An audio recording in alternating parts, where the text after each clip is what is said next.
example was slightly jokey, you know, okay, now time to practice. I will only add to that from watching students developing a practice over many years and helping many people to develop their own practice, I think it's about doing something that you enjoy doing. And that seems to me absolutely essential.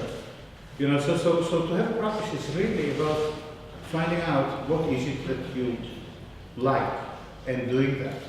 That is all there is, you know. And that can be for the politics, that can be something personal, but it has to be something that you enjoy or you want to do. Somehow that's what I think makes, that is the attribute of an artwork that is very, very difficult to fake. You know, you can tell when you look at a piece of work, you kind of can tell if there is a pleasure in making it. Which is not to say, I mean, work can be incredibly painful and can involve suffering, and it can involve you know, some very unpleasant emotions. But there has to be something that gives you pleasure in doing it. Okay, that is actually not that far from the discussion we've been having previously about the rising. So, what do you think is the rising? Now that you told me what is practice. Good. What do you think is the rising? Or how one approaches working rhizomatically? Do you have any thoughts on that? If you don't, we can I'll tackle it from another dimension. But how one approaches working rhizomatically?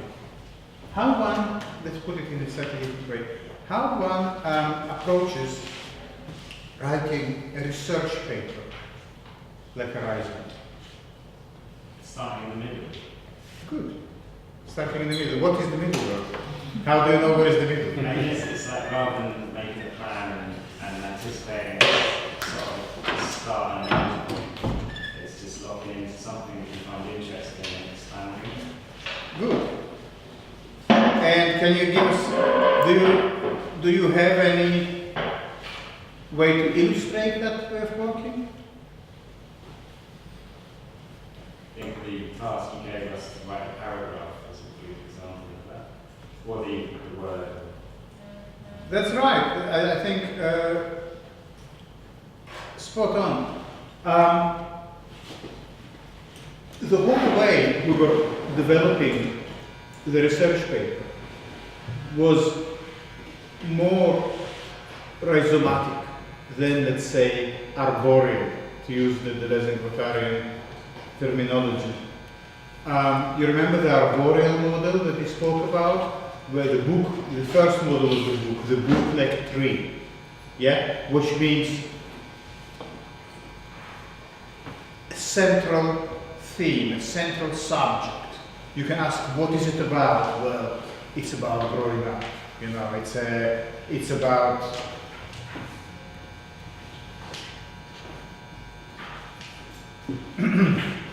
okay. But you remember how we started working on this project? We began by, sorry, why is it making this annoying sound, and why is it not showing us anything? Is it because the...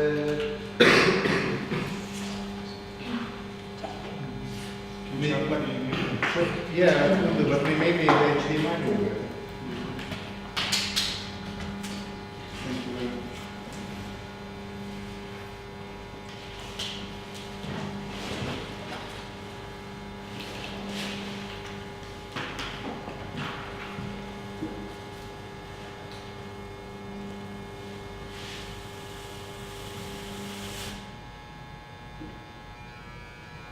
think so? You can. Yes, very good. Okay, I will tell you why I have Cindy Sherman open here in a minute. Yeah, so you remember how we started to work on this research paper? We immediately moved to building an outline, which was just this separate concepts. We put them all together and we started to work on them, not starting at the beginning and moving towards the end, but just by picking some things and seeing what we can say about them and hoping that as we do it, we will start discovering connections between different things. And as we discover these connections, we can regroup and rearrange the outline. Can we find some more place around the table? You think you could come closer?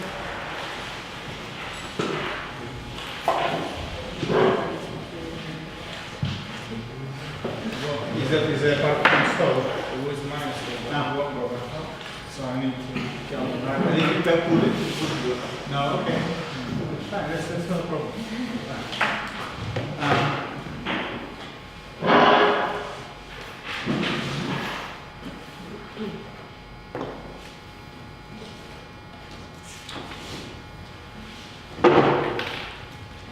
Yeah, so the way we started to work on this research paper is more rhizomatic than linear. Yeah, so already in just working with picking up different bits, developing them, not really thinking about how it all fits in a big scheme of things, because each one of your topics is a separate plateau. In the Leslie Bottari book, they have 1,000 plateaus, yeah, which means 1,000 separate flat surfaces. What is a plateau? Do you know what a plateau looks like?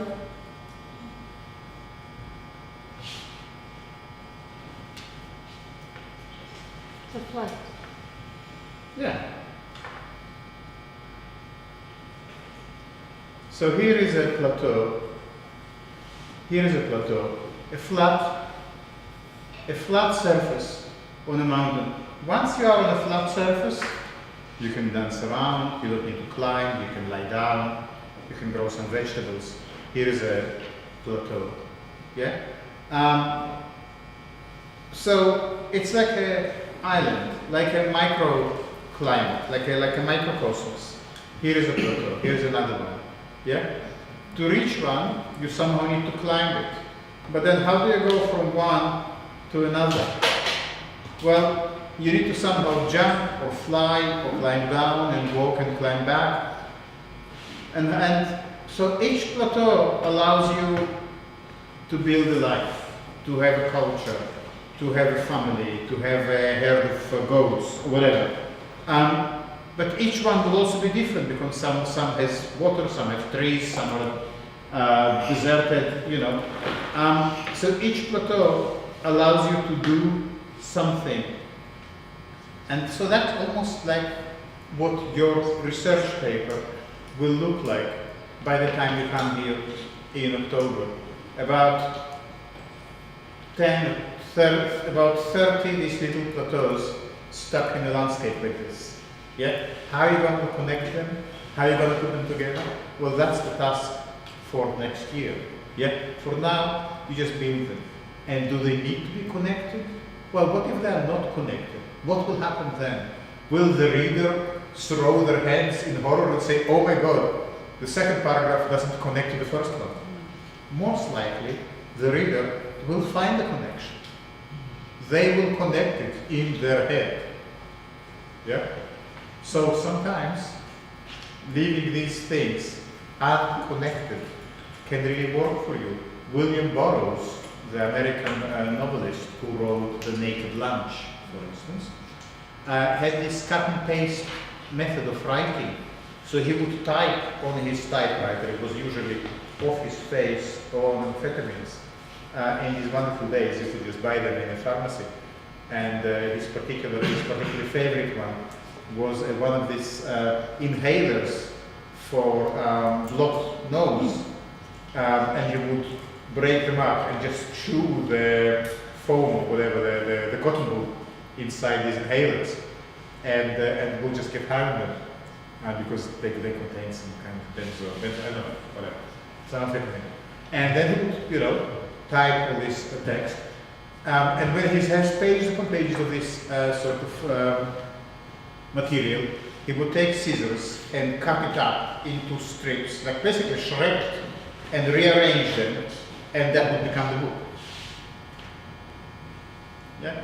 So, and that's you can work like this. That's exactly what Deleuze and Guattari are talking about when they discuss how their own book is being made.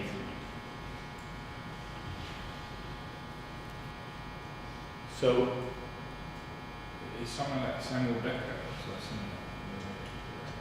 in what way? Can you explain to us? because it seems to be that kind of schizo. Yeah. One's thought and body is just touched by a stream of consciousness, but not necessarily. Samuel Beckett, Stream of Consciousness. Yes, yes, definitely. Even though it's not a cut and paste method. Hi, I'm Michael. Come in. I think David Bowie uses that method. That's right. That's right. And in David Bowie songs, sometimes you just hear sentences that he just picked up from the street, that he overheard in a taxi, in a restaurant, on the street, and you just put them together. And yeah, it's a cut and paste job, and that is the sort of approach to writing we were exploring together in this group. In this approach, things sometimes work and sometimes they don't, but you find out by trying, you find out by putting them together, not by going from the first chapter to the last in a kind of logical order. Even though you later might decide to organize your different plateaus in a logical order, in whatever order you like.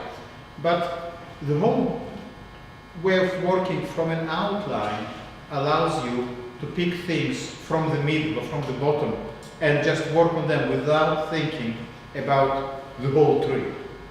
Yeah. So this is the rhizome. This is the rhizome in action. That's how you already been working on your writing. So you know the rhizome intimately. This is your practice. So let's have a look at this again. That's where we stopped last week. So a first type of book, or a first type of a research paper or an essay, is a root book. The tree is already the image of the world, or the root, the image of the world tree. You remember we looked at this. Could someone read to us this green highlighted section? Why don't we let Ruth and Abbas take a break and someone else will? How about that? Yes, please go. Is it from the book imitates? Please. The book imitates the world as art imitates nature, by procedures specific to it that accomplish what nature cannot or can no longer do. The law of the book is the law of reflection, the one that becomes two. Right. Now, who is here writing a research paper? Or let's actually, what are you writing about? Proliferation of images, language of difference, and Proliferation of images. Okay. So, read these two sentences again. Instead of book, say image. the image imitates the world as art imitates nature, by procedures specific to it that accomplish what nature cannot or can no longer do. The law of the image is the law of reflection, the one that becomes two. Okay? So what kind of image are we talking about here? How would you describe the kind of image that is belonging to this tree model? The photographic image. In what kind of photographic image? The presentational image. That's right. What does it mean to say one that becomes two? How do you understand that? Exactly. A copy. It's an image that is a copy of a thing. So you copy something, it becomes two. It's a recording of something. Yeah? So that could be useful for your discussion. If you, for instance, write about virtual image, about artificial reality, about the technical image, it's always important to outline what is the traditional position you want to get away from, you want to propose an alternative to. So here, that could be a very useful quotation, yeah, and I promise you, I will not hold it against you if you will quote this in your research paper. Yeah. Because I think it's actually crystal clear what Deleuze and Guattari are saying here. The first kind of a book, and how else would you call this kind of book? In philosophical terms, what kind of philosophy this book model adheres to? Thank you. Platonic. This is the Platonic model. What do you say? I was going to say pre-Socratic. No, it's not a pre-Socratic. It's actually the Platonic. Why? Because it's a book that is driven by an idea. What kind of idea? The idea of imitation, the idea of representation. Yeah? The pre-Socratic, if you really want to drill into that, is different, but that takes us to Heidegger, and we're not going to go there at the moment.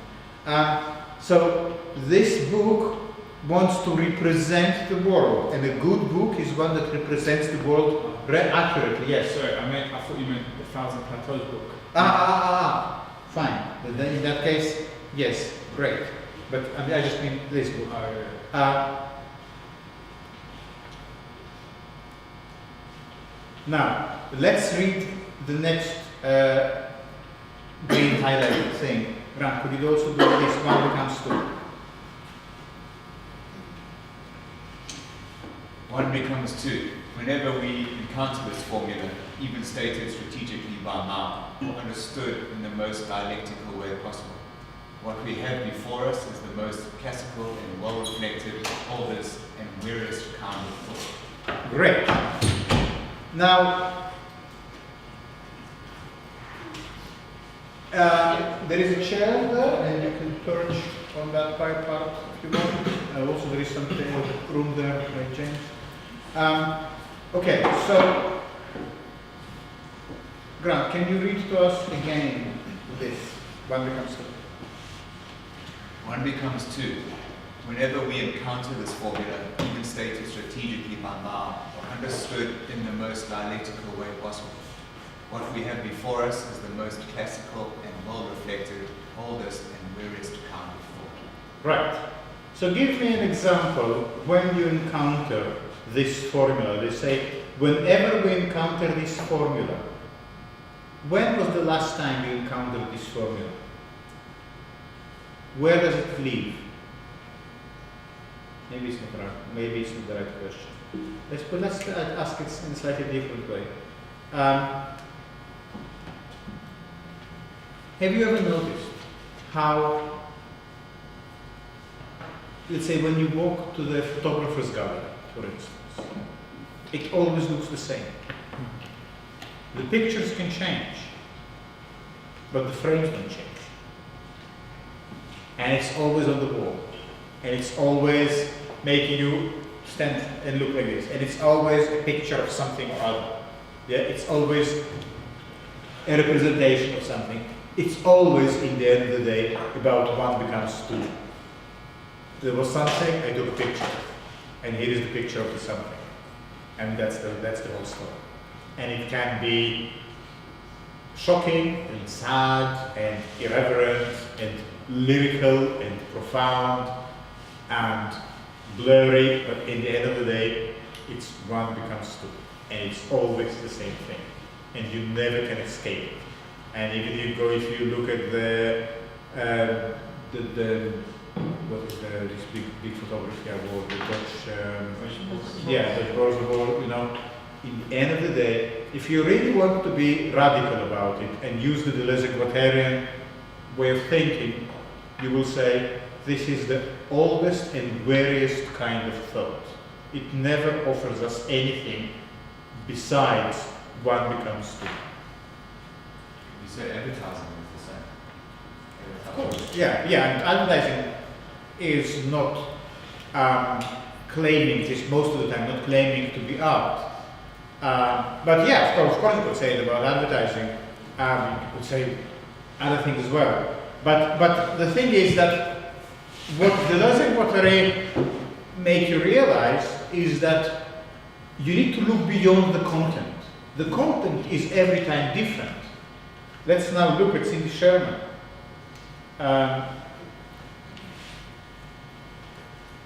So, do you know the work of Cindy Sherman? Have you heard of her before? Yes?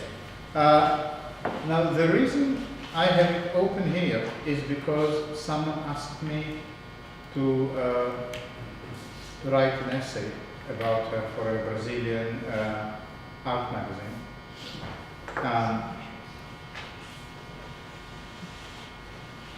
And I thought, well, it might be kind of quite a good opportunity to look back at her work. And so that's what I was doing this night. So Cindy Sherman is someone, and I suddenly realized that Cindy Sherman, if you want to be generous, you can say Cindy Sherman is almost like Onkawara. You know how Onkawara wakes up in the morning and paints the date of today, and that's it. And Cindy Sherman wakes up in the morning and makes a picture of herself. It's always the same picture, always the same picture. And it is different necessarily, but it is also, it is different because it is a different day. But it is the same picture every time. And I was thinking that perhaps I'll be the same way that Onkawara tries to somehow grasp the present. Cindy Sherman also tries to grasp, but maybe not so much the present, but how the self is being constructed. So this is a life spent taking, let's say, a picture a day, and it's always of the same person, which is of course different because every day you are something else. So that is, it's possible to look at it as this kind of obsessive compulsive self-recording, which somehow made me feel, when I thought about it, made me feel better about this whole body of work. But you could also say that this is really a response or a reflection on the way photography always operates as one becomes two. So what Cindy Sherman is maybe trying to do here, or what the way this work could be read, as really attempting to break away from what Deleuze and Guattari are saying, from this oldest and weariest kind of thought. What is weariest? What does it mean to say something is weary? Tired. Tired, yeah. So it's the most tired, the most cliche, the most banal thing, Deleuze and Guattari say, is this approach to making an image which is a copy. Yeah? It could be, therefore, that Cindy Sherman's project is precisely an attempt to break away from this logic. Well, possibly, it's kind of, she's kind of a writer, isn't she? Like a Yes. writer of identities. Because I think there's a bit of an issue with applying that sort of philosophical thought to the form of artwork, because it then leads you down a route where you constantly have to reinvent the form every time you do something, which is kind of impossible. Unless, if that's your criteria for success of an artwork, whether it's kind of successfully reinvented the form, how often can that happen? You know, just to say if someone's using photography, Yes. necessarily a tied form of art, you know, like photography gallery or whatever, it kind of suggests that you have to reinvent the form every time, which I'm not sure how possible that Well, is. there are two things to say about it. Well, perhaps that's exactly what art's supposed to be doing, and maybe that means that we should have much less art than we do, because we should only have it, let's say, when someone manages to do it. Otherwise, what is the point? Or you could argue that it's a kind of specifically modernist kind of hang-up that the form has to be recreated every time.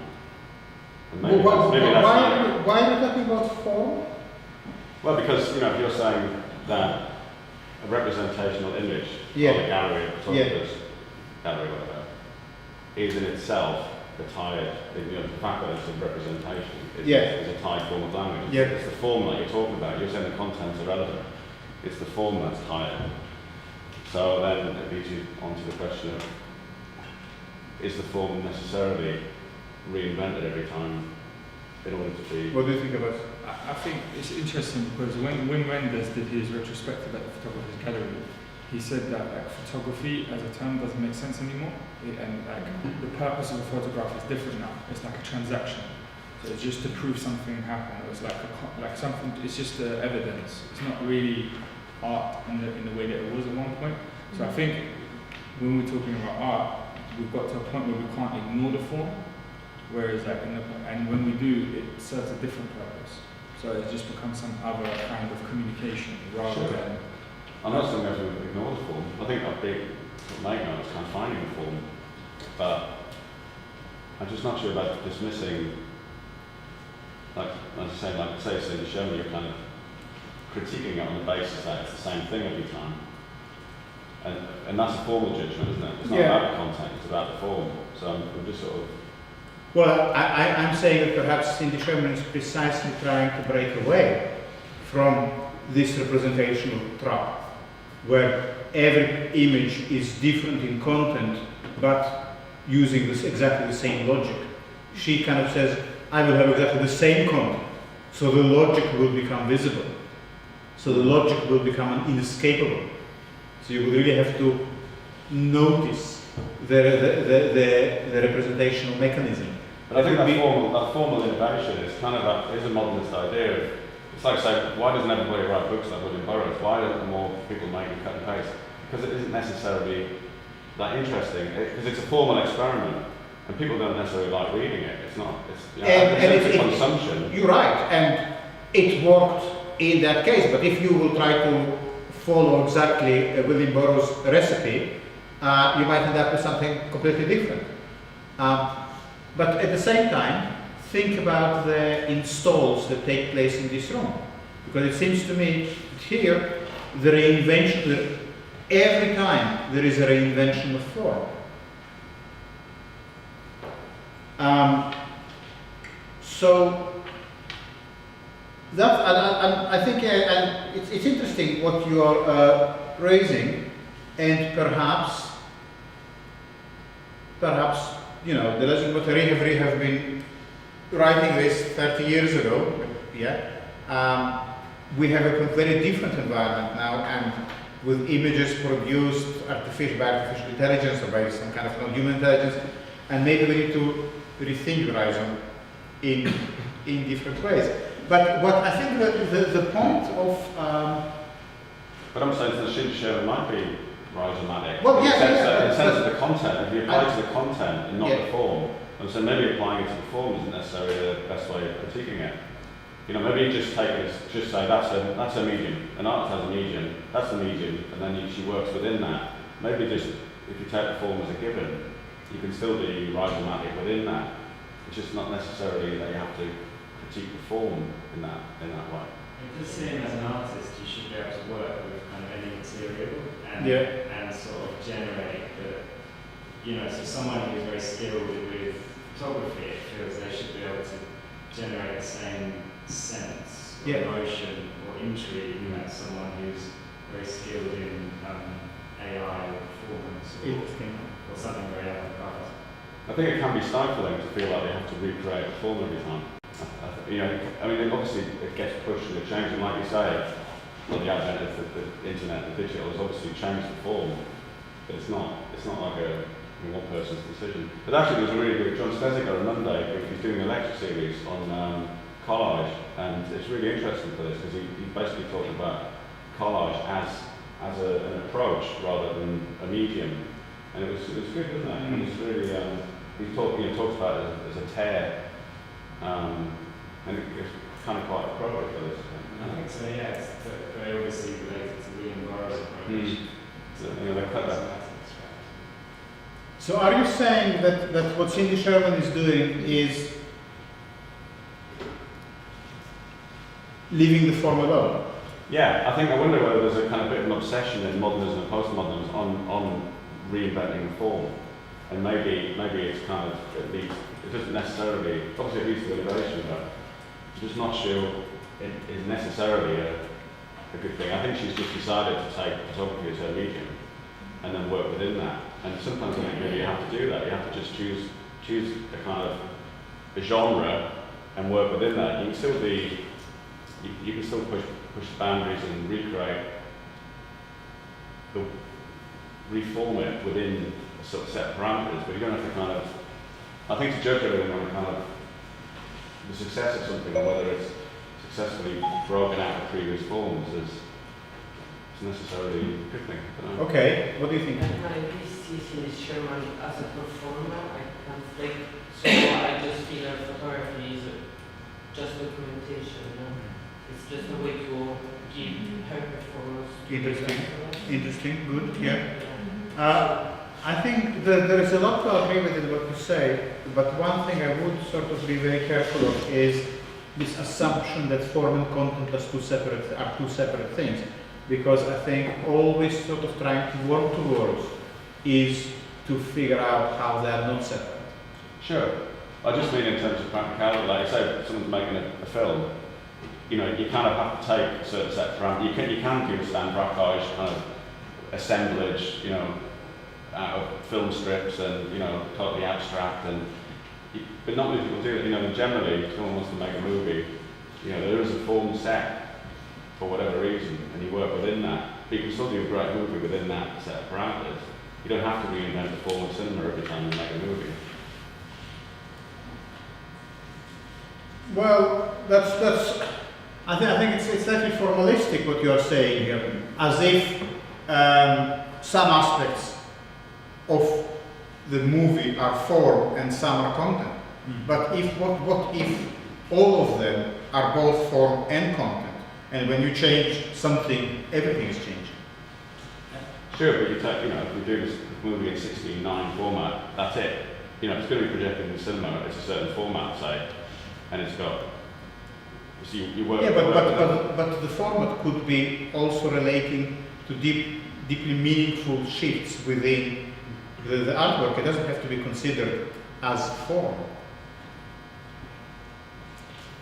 I mean, someone, you know, creating maybe say successful work, they're probably aware of how the form is involved in the work. So, I mean, they might not look to reinvent it, but they have a very good awareness of what it means to be using a still photograph, a video, film footage, or an installation.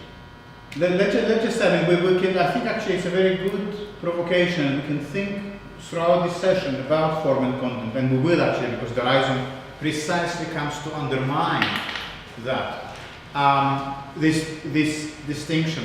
But where the notion of form and content comes in the first place, what are the origins of thinking in terms of form and content? It already is a sort of binary. Can you see that? Yeah? It already hinges on the idea that there is a kind of hierarchy of importance, that content is more important than form, that content lords it over form. Yeah? So that immediately suggests to you that the notion of form and content is itself rooted in the Platonic discourse. Yeah? Where the idea is always more important and more dominant than the physicality, when the materiality of something is less important than what it means. Yeah? So while we very automatically go to content as content is famously king. Yeah, content is king, they say in media I wouldn't say production. this is modernism, but I think modernism was the moment at which form became more important. That progression into minimalism, it was as form displaced content. But I think things have gone back the other way now more. But I think the history of modernism in the 20th century was form taking priority over content. Well, that may be the case. What I'm just saying now is that the distinction between form and content is itself a Platonic distinction. It's very important to understand that it is not something that is naturally given or that's just how things are. It's an ideological construct that determines that ideas are more important than sensations. It translates to privileging content over form. That is precisely, by the way, the position that Deleuze and Guattari try to deconstruct or expose for its political and ideological underpinnings in this book. So, and actually I think it's a very important comment that Steve was making here, and we need to go back and think about it throughout the reading of the Rhizome, because in the Rhizome the notion of form and content is being reconfigured. Yeah, because there is no form and content anymore. There is a different way of seeing how things come together. Yeah. So, just as an example, how it translates to practice. In many photography courses, it's really all about the content. The camera, the film, the framing, the hanging, all of these things are given, and you just hone your ability to produce more interesting content, or according to the requirements. However, as you know, that's not how we work. We put emphasis not so much even on what you want to bring to the classroom, but how you want to bring it and how you want to place it. And whether you put something on the wall or on the floor can be much more important than what is the thing that you brought. Yeah? Because that's how the sensual, material, physical qualities are allowed to come into play. Yeah, so it could be that in photography, in sort of classical, traditional photography, where one becomes two, that is exactly as Stephen is saying. That is precisely an environment where content dominates the form in a very explicit way. The form's task is just to go away, to make itself invisible, so everyone can concentrate on what the picture means. Yeah. Now, that is one way of working. However, what we've been exploring here, in terms of what does it mean to make art, is that this way of working not going to make an art. Something else is required, and this something else is another way of thinking, another way of putting things together, where the materiality and how things are hanging and how things are placed or installed or put together is the message. The message is not outside. Yeah? Okay. So I know that doesn't answer Steve's questions, and we will have to address it probably a little bit down the line. But let's just see what they have to say in the next sentence. Steve, can you read this, the purple item? Me? Yes. Yeah. Nature doesn't work that way. In nature, roots are taproots with a more multiple, lateral and circular system of ramification, rather than a dichotomous one. Thought lags behind nature. And maybe in one more sentence. Even the book as a natural reality is a taproot with its pivotal spine and surrounding leaves. But the book as a spiritual reality, the tree or root as an image, endlessly develops the law of the one that becomes two, then of the two that becomes four. Binary logic is the spiritual reality of the root tree. Okay, so you can see that binary logic is the spiritual reality of the root tree. Binary logic is the spiritual reality of what? What else? Representation. That's right, that's right. Yeah. So, you see, they're kind of saying there is a reason why representation seems to us so natural, so organic. Because it is like a tree. It is like the way we understand the world around us.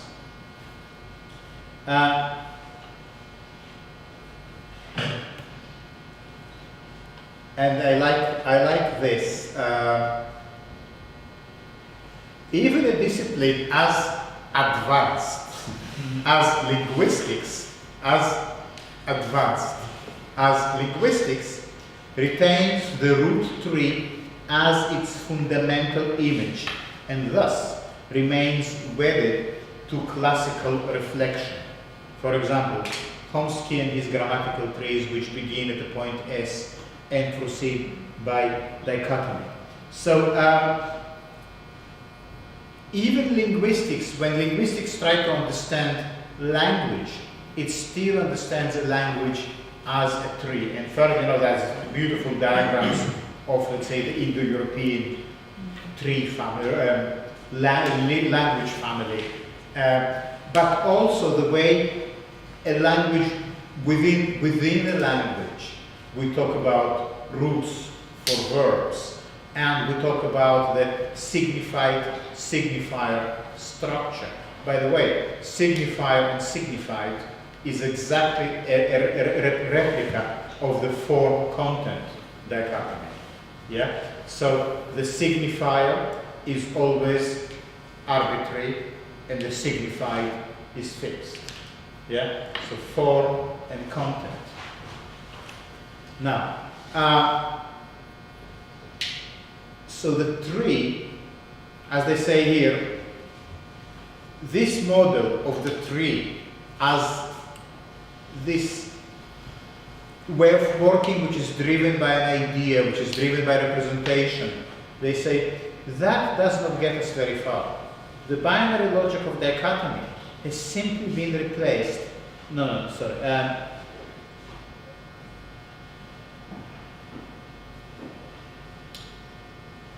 No, let's go to the alternative model they are proposing, which I think is somehow closer to Cindy Sherman's work.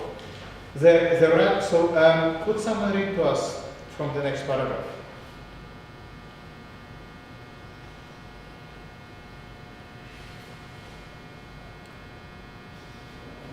Anyone? Any volunteers?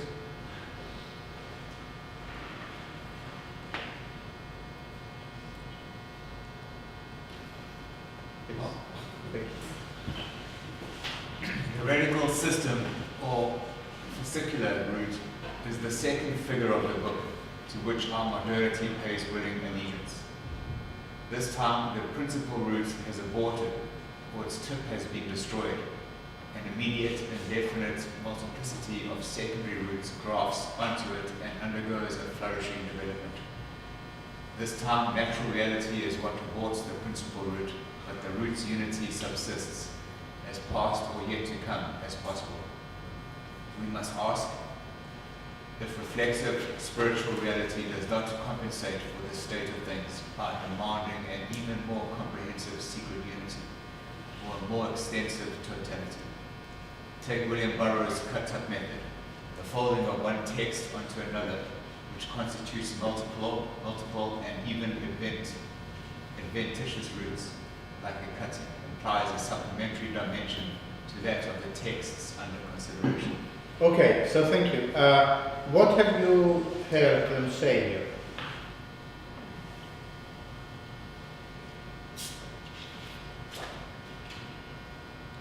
Give me a sheet of paper. Anyone has a sheet of paper?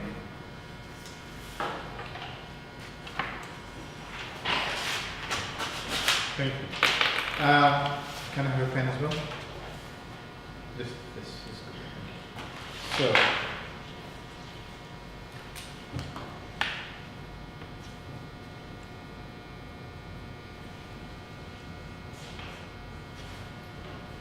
now, Do you see these two dots?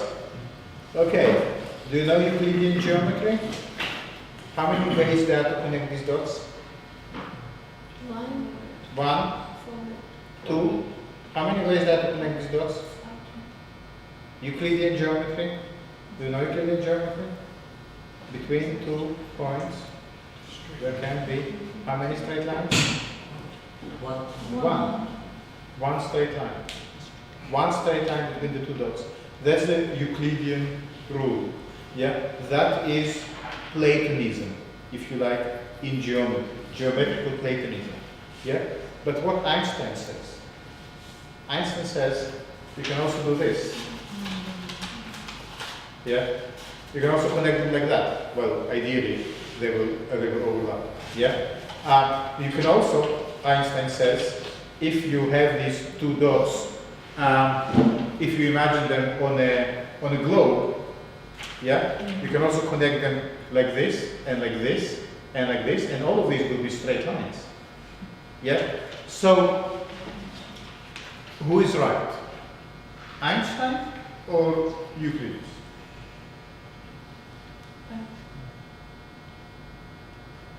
Well, both are right. Both geometries have their place. Yeah? And ultimately, you always find yourself working with both.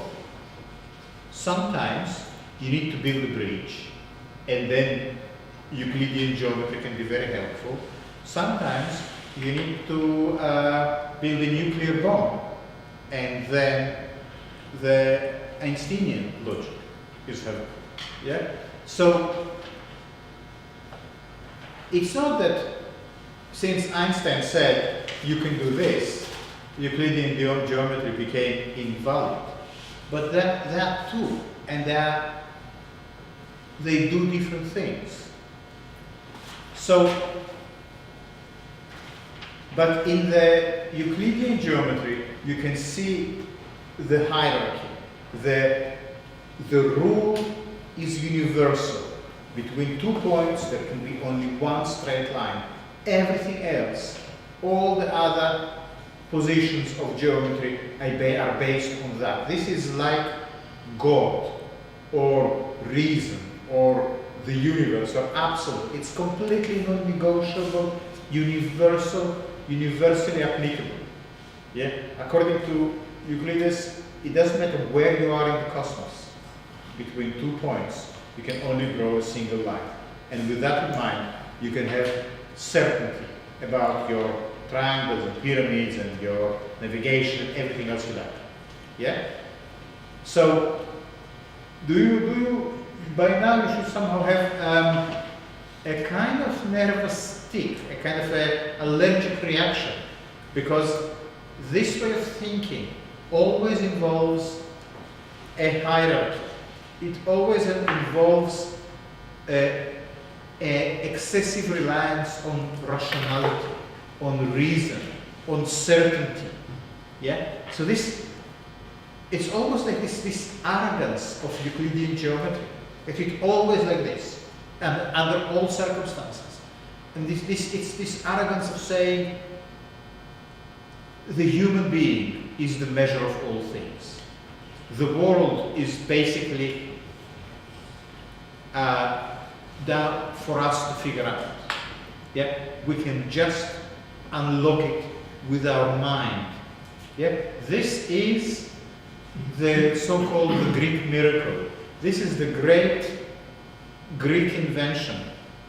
One of the Greek philosophers around the same time, 500 BC, also said, "Man is the measure of all things." Do you know how to say it in Greek? Are you familiar with this expression? Yes, but I don't remember it exactly because we learned it in ancient Greek. That's what I was hoping you Yeah. would. That's what I understand. Okay. Man is the measure of all things. All things, man is the measure of. Why not a woman? Never mind. But that's how it is.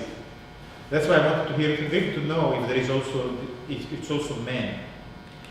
It is man. Yeah. It is. Yeah, I thought so. man is the measure of all things. It means everything in the world is relatable to the human mind. Of course, when you say that man is the measure of the thing, they don't mean that your arm, they don't mean your leg or your knee. Yeah? They mean your brain, your mind. It means everything in the world is commensurate or ultimately can be unlocked by the human mind. Man is the measure of all things.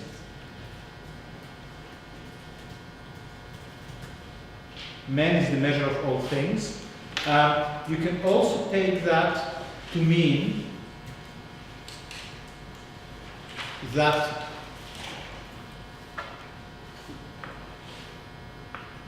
the mind, the human mind, is the center of the universe. Does it make sense?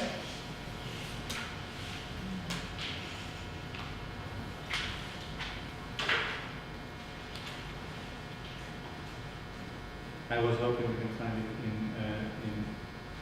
Greek.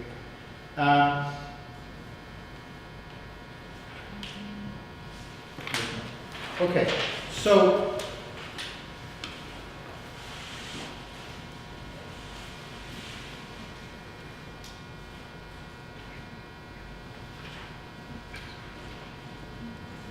what is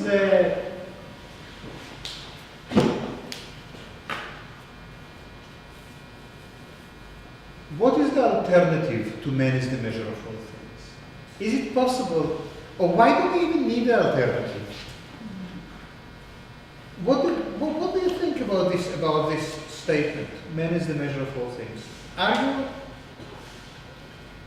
Do you have any response to that? How do you think about it?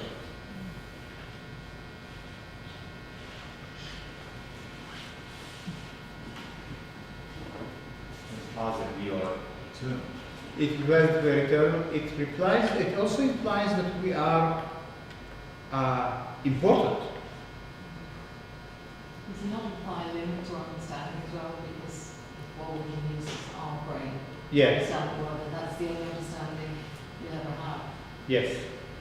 So you also say it suggests a limitation, because we can only learn about things that we can comprehend.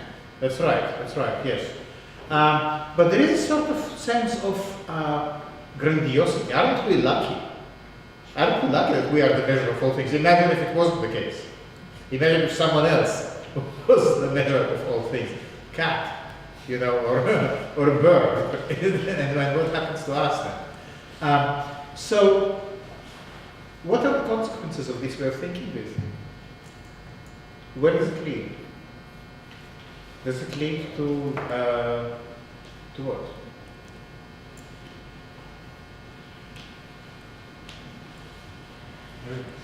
Well, why? What way? I think that we are the greatest. And what does it translate to in how does it manifest itself in the world? Certain kind of entitlement that allows you to dominate everything and destroy it, thinking that it's justified. Well, there could be something like that. There could be an argument like this. So let's look at the next stage of this story. The world has lost its pivot. Could someone else read to us?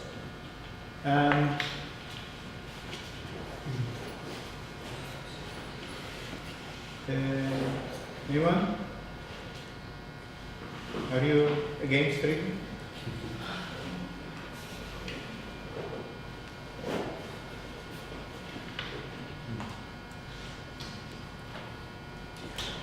Yes? No? Someone?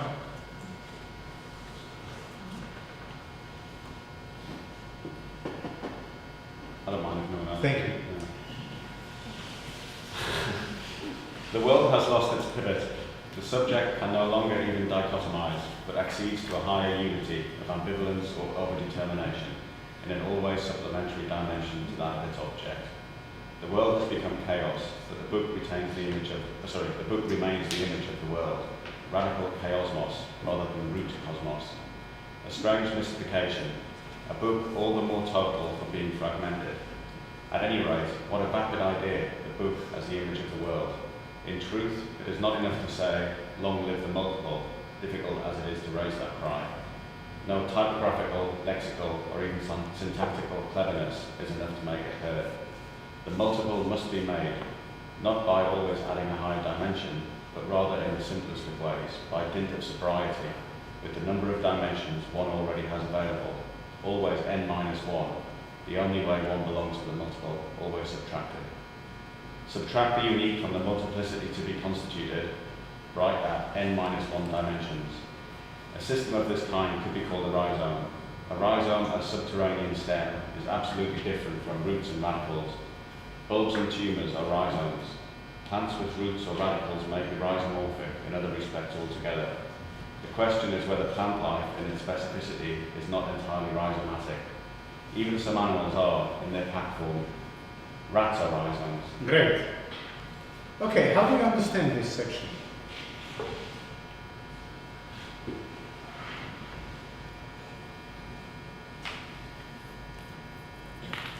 The world has lost its pivot. What does it mean? What is a pivot?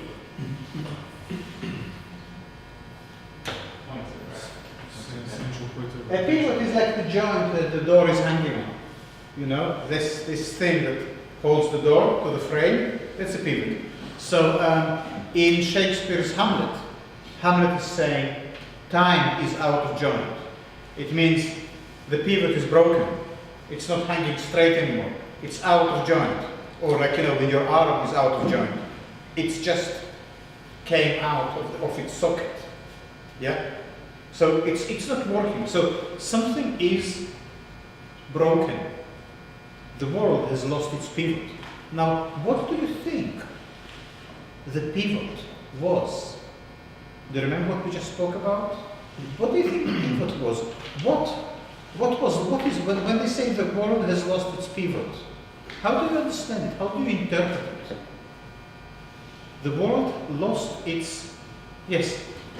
Is it talking about frame of reference of how you see the world? So kind of a linear, or kind of. And what was the frame of reference? Representation. The representation, and how did we call it just a minute ago? What was the Greek expression we used? Yes? Man is the measure of all things. Yeah? That was the model. That was the underlying principle. That was the axiom. Between 2 points, you can draw only one line. Man is the measure of all things. Not some things. Not sometimes. Not measure of all things, but only on Monday. No. Always the measure and of all things. Always and of all things.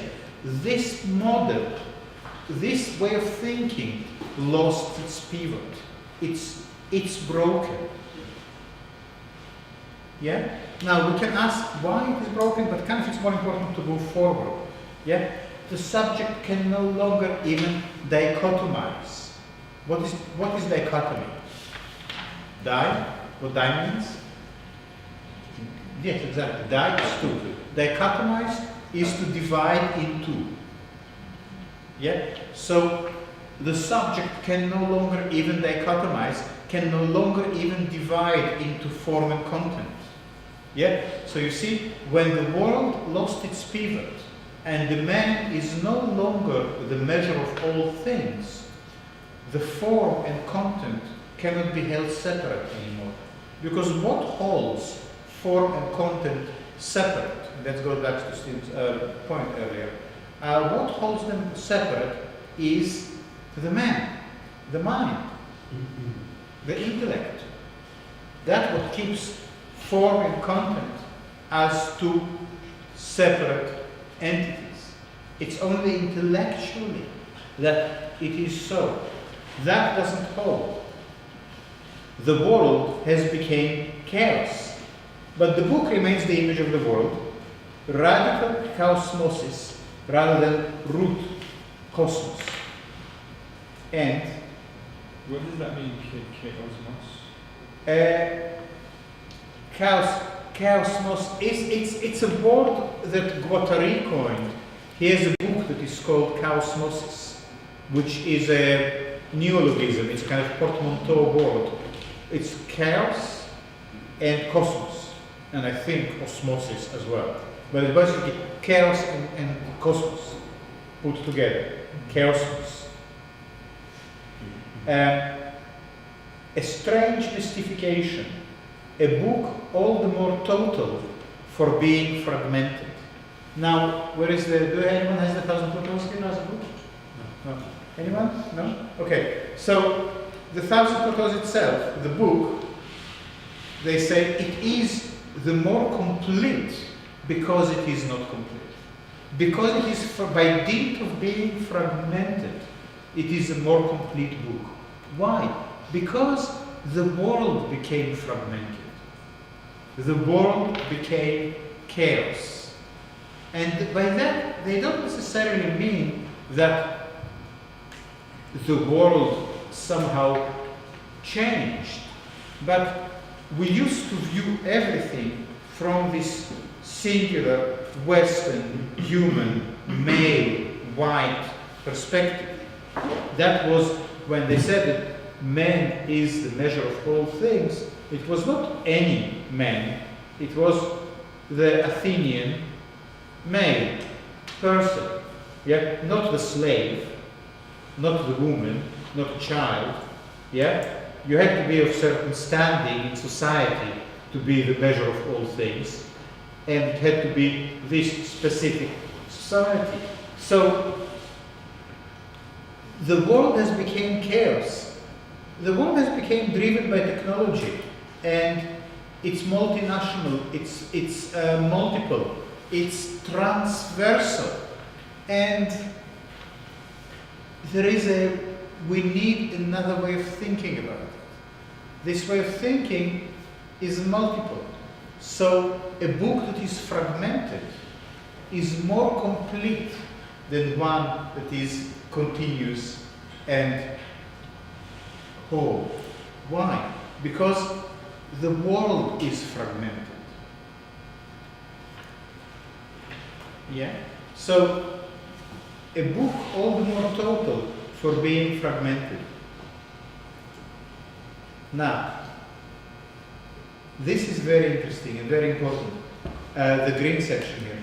The multiple must be made not by always adding a higher dimension, but rather in the simplest of ways, by dint of sobriety, with the number of dimensions one already has available, always n minus 1.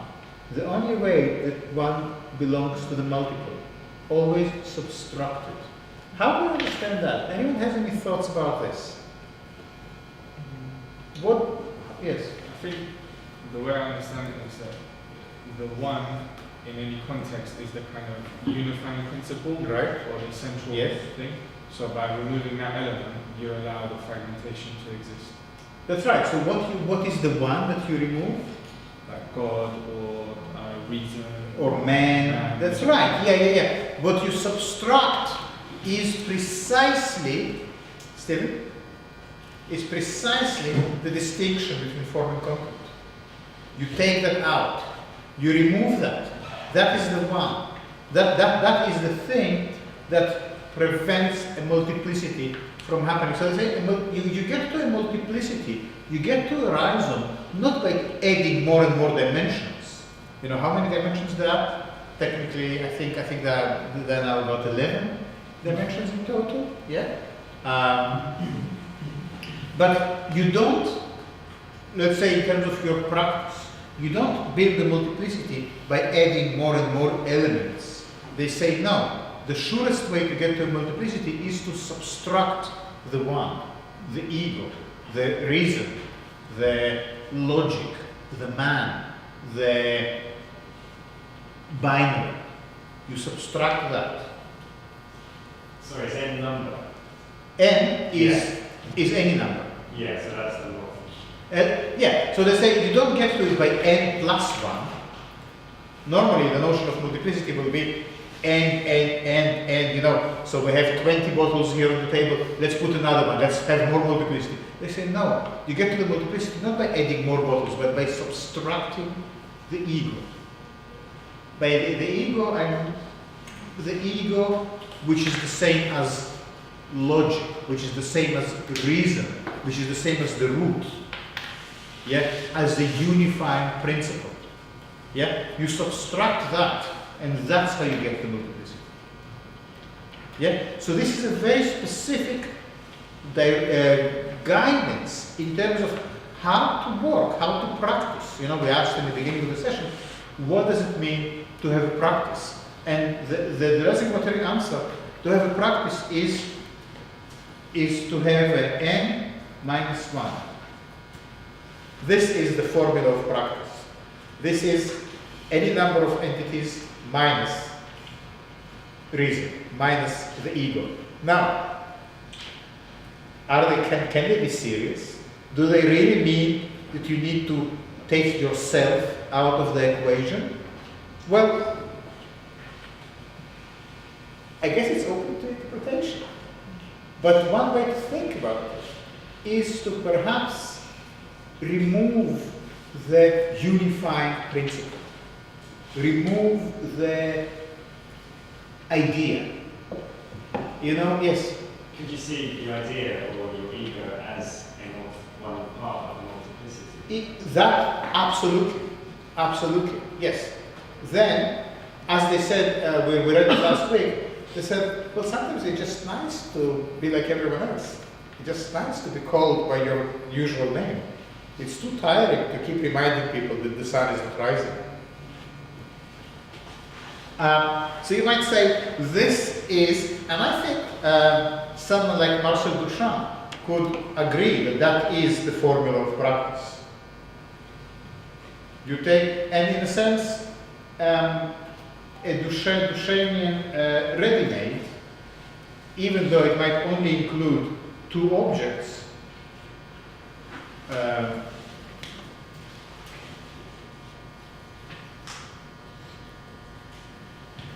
even though it might only include 2 objects, it is a multiplicity. How can it be a multiplicity if it only has 2 things to it? It is a multiplicity in the Deleuzean sense because it's not so much adding one thing to another, it's more subtracting something. What is subtracted here?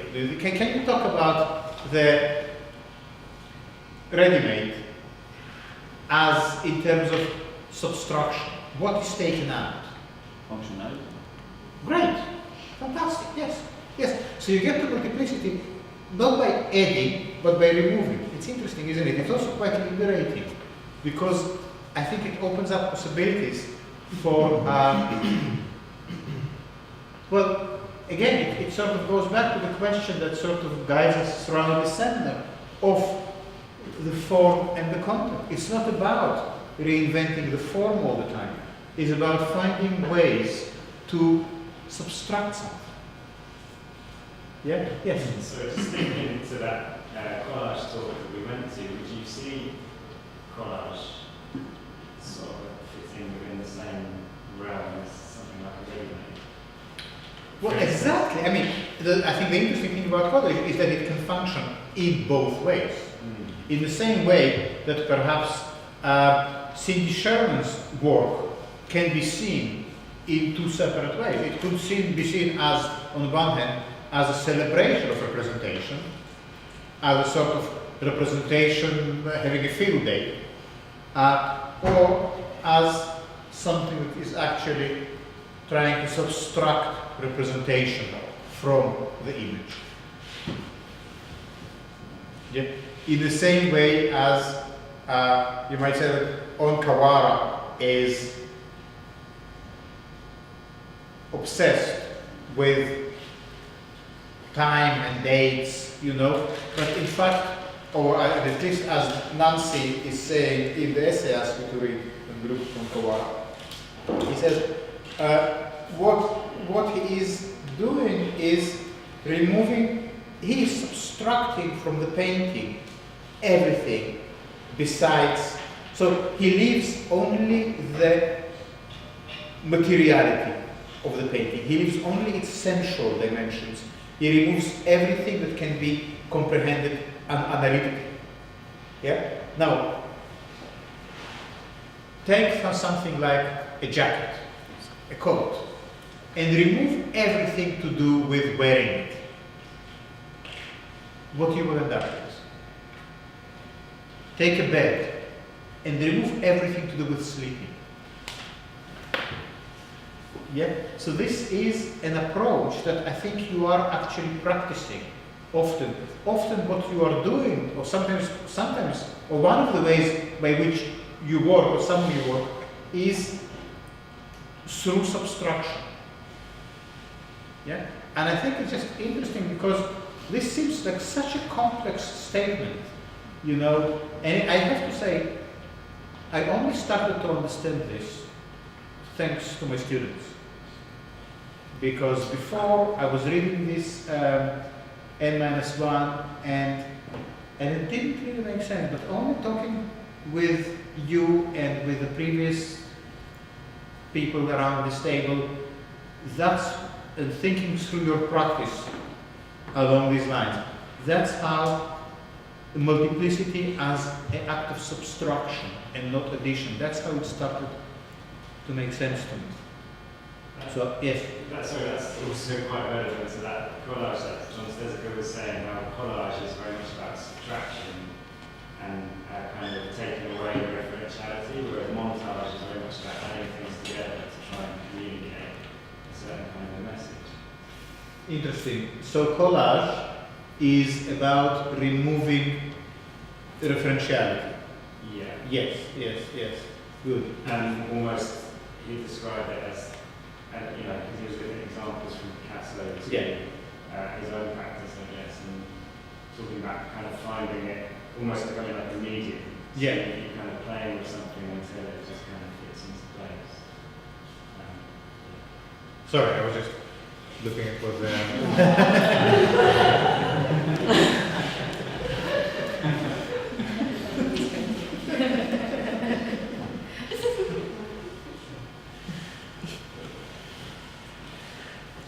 It's good to be in art school.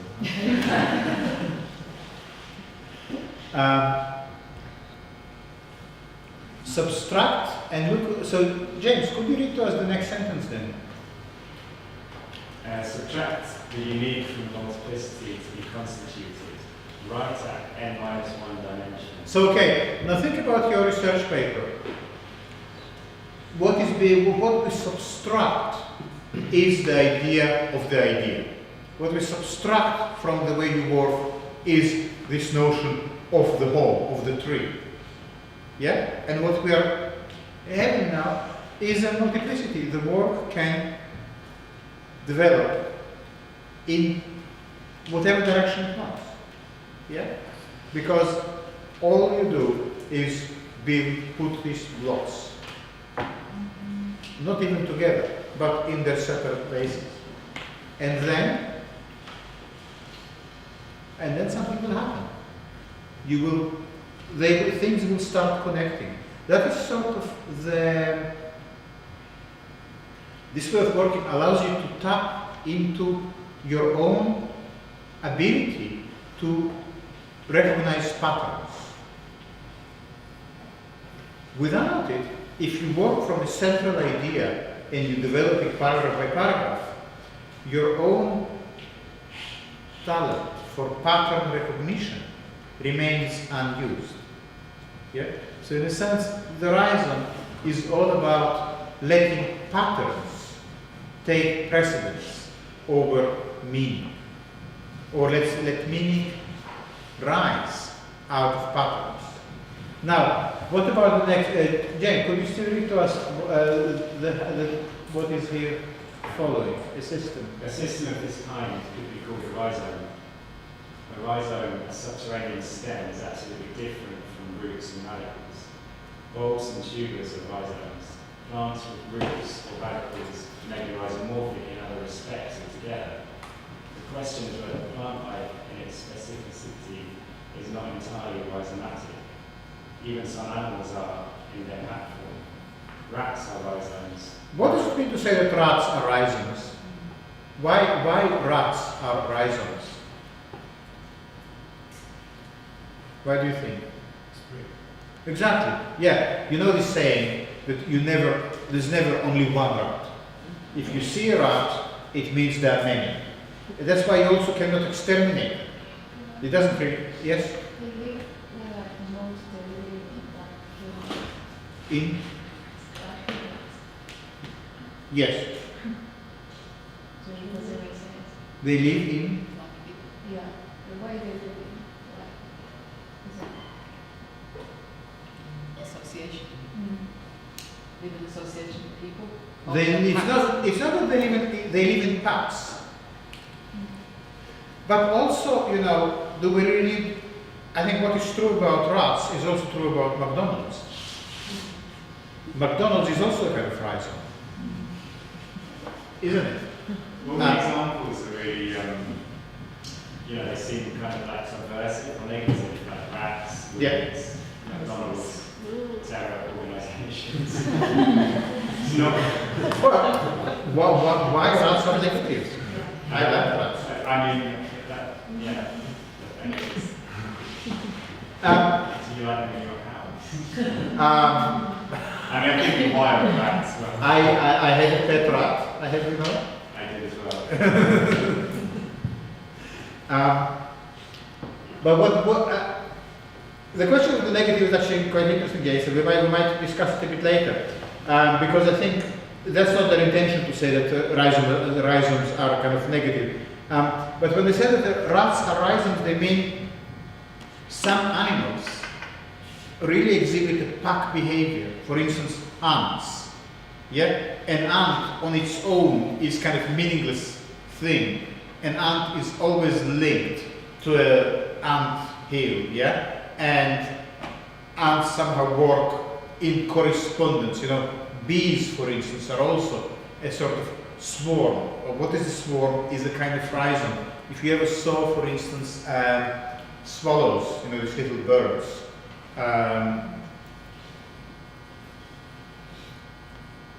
There are wonderful YouTube videos of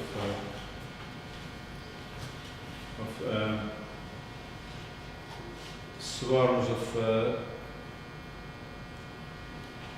happened here?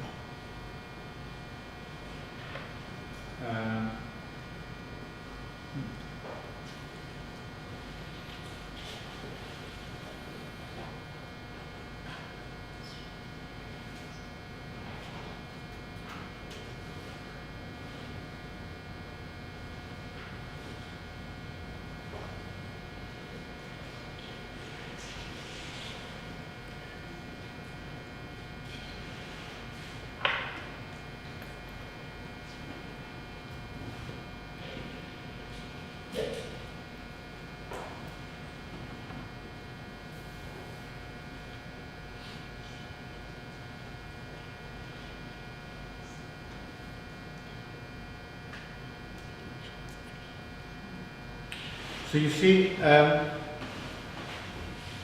is a lot of research about the swarms of birds, and there is a logic to flying like this in a swarm. It makes you much more protected when you are part of this bigger pack. So, in what sense it is a rhizome or like a rhizome or something rhizomatic? Yeah, they kind of say perhaps we need to think differently about animals like rats or like these swallow birds, not to think of them as individuals that belong to a family of birds, but to think about a single rat or a single bird as part of an organism. The animal, the organism, is actually the swarm or the whole spread of the rats throughout the town. That is the entity. The individual rat is more like a digit or a link or just a single strand of a bigger organism. So this way of thinking allows you to talk about about some kinds of animals or even human life or plant life in a very different way, not in terms of individuals, but in terms of the rhizome as the organism. Also, I think you might say that with Cindy Sherman, what if we stop looking at each individual picture for its content and really look at all of it as a kind of rhizome? That's what I was trying to suggest earlier when I said perhaps like on Kawara, this is not someone who is obsessed with identity, but someone who is precisely trying to figure out how the self is constructed. Do you think the reason we associate these things as negative is because it undermines the logic that is kind of the central representational logic? Absolutely right, yeah. The representational logic is grounded so deeply in our sense of justice, of just society, of democracy. Democracy, by the way, was invented as a political mechanism about the same time when Plato invented his Platonism, and when man as a measure of all things came about as the foundational principle. So all of these things, philosophically and aesthetically and intellectually, belong to one moment that is marked by the celebration of reason and logic and human mind over all things, or over all other things. Yeah? So, good. Yes? When we talk about the notion of the event in relation with time, are we talking about the same idea of the rhizome? Exactly right. Exactly right. Yes. It's an extension, it's a complementation, it's a You are different absolutely way. right. Yes, yes. Because when we spoke about what is the event is a way to think about time, which is non-linear. Yeah. So that's very good, Hema. And let's park it for a second. I think we will come back to that in a minute, because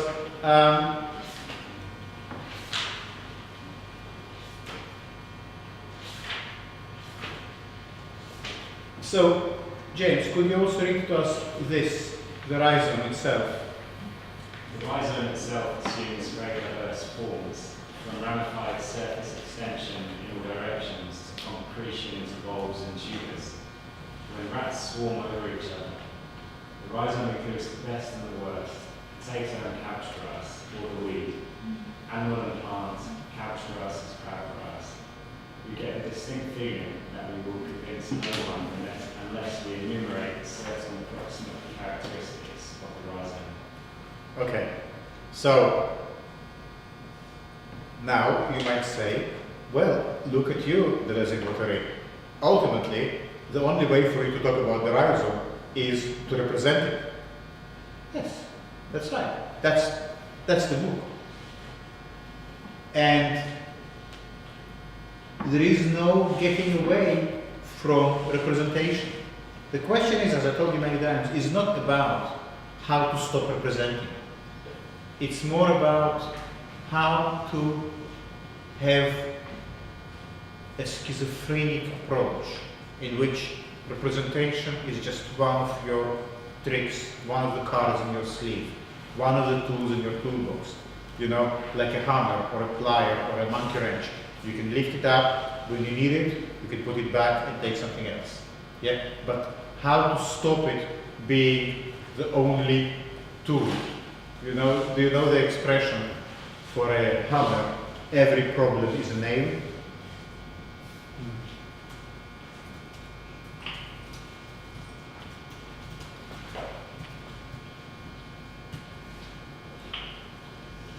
Yeah? Okay, now can you restate it in terms of photography? For a photographer, okay, instead of problem, every image is a representation. For a photographer, every image is a representation. That's a good approximation. Yeah, that means that just like a person with a hammer, we walk around looking for things to bash on the head. Everything becomes a nail. Yeah, why? Because the hammer has only one way of dealing with reality, by banging on it. Yeah, it cannot do anything else. It cannot grab, it cannot clasp, it cannot pour, it can only bang. So whatever the problem, the hammer asks, where is the nail? Yeah? So the photographer is walking around with their Nikon or their Leica and is asking, what is there to represent? Give me something to represent. I want to represent. Yeah? So,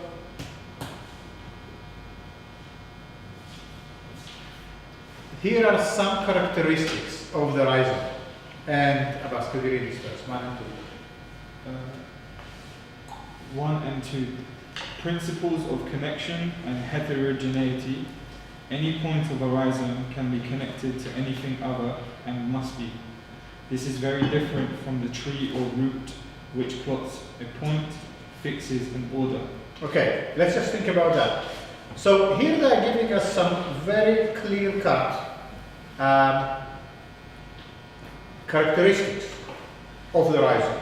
The first 1 and 2, connection and heterogeneity. In the horizon, every point can and should be connected to every other point. Yeah? So think about it again in terms of your research paper. Every item in your outline can and should be connected to every other item. Yeah? That is a horizon. Now, why is it different from a tree or a root? Because in the tree situation, you have the acorn, or you have the starting point, and everything grows from that. Everything connects to one point of origin, and that can be the father, or God, or the acorn, or man is the measure of all things, or between 2 points you can only draw a single line.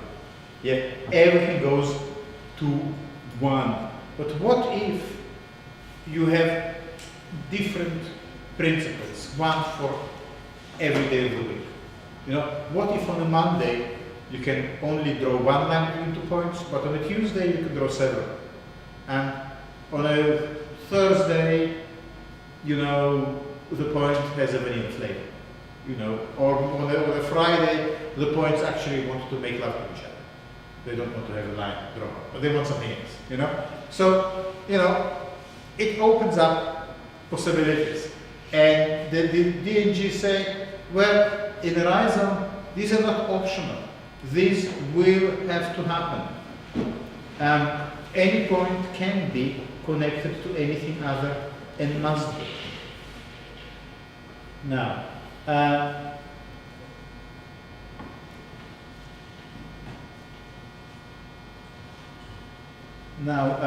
Abbas, also this, I'm just highlighting.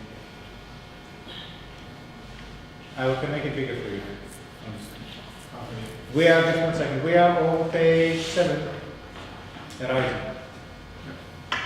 A rhizome ceaselessly establishes connections between semiotic chains, organizations of power, and circumstances relative to the arts, sciences, and social struggles. A semiotic chain is like a tuber agglomerating very diverse acts, not only linguistic, but also perceptive, mimetic, gestural, and cognitive. There is no language in itself, nor are there any linguistic universals, only a throng of dialects, patois, slangs, and specialized languages. Very good. How do you understand that in relation to anything you like?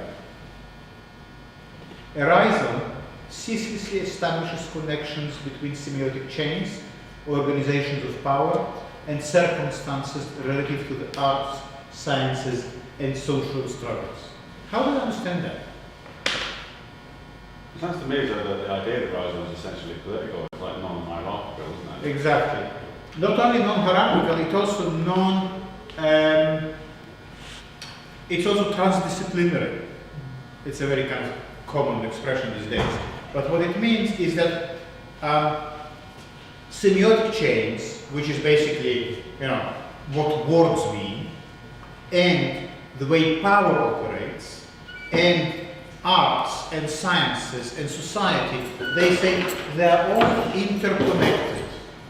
Yeah? So it's not like you can make a picture about, let's say, politics. It's not as if you can say, here is some reality and this is my image of this reality.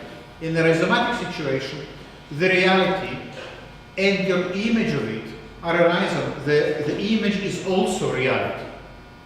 Yeah? They are all physical manifestations, they are all physical entities. So a rhizome, in a non-rhizomatic approach, in a traditional, representational, arboreal or photographic approach, there is the world out there and you are learning how to make picture of it. Yeah? And the picture is always separate and distinct from the world. The picture is always a representation. It's the one that becomes two. Now in a rhizome, there is no one that becomes two. There is always n minus 1. N is the number of dimensions. So what are these dimensions? Linguistic, visual, political, social, economic, cultural. All of these dimensions are continuously relating to each other. So the question is not to ask, the question to ask about an image like the one of Cindy Sherman is not so much what it represents, but how it connects to power, politics, culture, economy, technology, distribution, you name it. So if you want to look at it as a rhizome, you will not ask what it means, you will ask how it works. Yeah, this is the shift. The ultimate shift in rhizomatic thinking is the shift from asking what it means to how it works. Can you still use a rhizome model to model a hierarchical system? I think you can. Like politics. Yes. Because people tried, like in the 70s, we had these communes, didn't you, in California, where people tried to have a kind of non-hierarchical society, to kind of try to expunge politics from this sort of community of like 100 people. And at the end of the day, somebody always, the people with the loudest voice, it was non-representational, there wasn't any political representation within the group. Well, we were the speaking people with the about... loudest voice, the strongest ones, the more sort of Charismatic. macho bloc tended to rise to the top and become a leader. And it doesn't matter how, it happened a lot apparently. Well, the lesson what they actually discussed that, and they say that rhizomes are often short-lived. And they can fossilicize and become hierarchical. And then you know it's time to move on. Does that mean humans are inherently hierarchical? I don't see that. I don't see why it means that. But if you like, I think that's. I think everyone is free to construct their own hell. So, so that is definitely a possibility. But look, this seminar can fossilicize and become something really reductivist, authoritarian, when you are being kind of told how to think about the rhizome in one specific way, and then it might be time to move on and to find another seminar, to find another group where you can feel, when you can make new connections and proliferate through this n-1. So this environment of the art school, it's free, it's open, it's dynamic, it can become hierarchical, it can fossilize, then it will be time to move on. You know? So the whole skill in terms of living a good life is finding rhizomatic environments and aligning yourself with them and moving to new ones when they shift and change. Because a rhizome will always find itself in conflict or in opposition to the dominant representational hierarchical system. That's what they call in another part of the book the nomadic war machine. They say that the nomadic people, the people without a state, the people outside on the borders, on the edges of society, always find themselves in conflict. Not because they seek to be in conflict, but because their very existence is a challenge to the established order. And one of the ways by which this war continues is that the established order absorbs into itself all rhizomatic expressions. So, for instance, one example I'm happy to share with you is that many years ago, when I first started to go to fetish clubs like Feast and Torture Garden and Submission, they were very rhizomatic places, because suddenly you realize that you are in an environment in which the traditional categories of a pain and pleasure, or friend and enemy, they're completely subverted. And you can be in an environment in which pain actually can be pleasure, and someone who hurts you can be your friend, and you can hurt someone not because you want to make them unhappy, but because you actually want to make them happy. And that was a revelation to me, because I never experienced something like that. And that completely opened my eyes to what a rhizome really means. I was reading Deleuze and Guattari in parallel to going to these places. And it completely showed me what a rhizome really looks in practice, as a practice of living one's life, and how these spaces sort of under the arches under some railway arches in London were for me completely political, because they proposed a way of being which is not hierarchical but multiple. Now, what happened after a while is that the dominant structures that are outside, first they were trying to kind of close these places down based on the immoral whatever, but ultimately the most effective way to neutralize them was to make them mainstream. And now Torture Garden is still happening, I think, every month, but it's mostly kind of, if you go there will be a hen night, for instance. And you can also go to Topshop and you can buy all your latex and leather gear on the Oxford Street. So it's not the same, yeah? It's only like a faint illustration or a faint representation of what this environment used to be. Yeah. So, which doesn't, of course, if you just keep going there for your kind of rhizomatic kicks, you will be ultimately disappointed.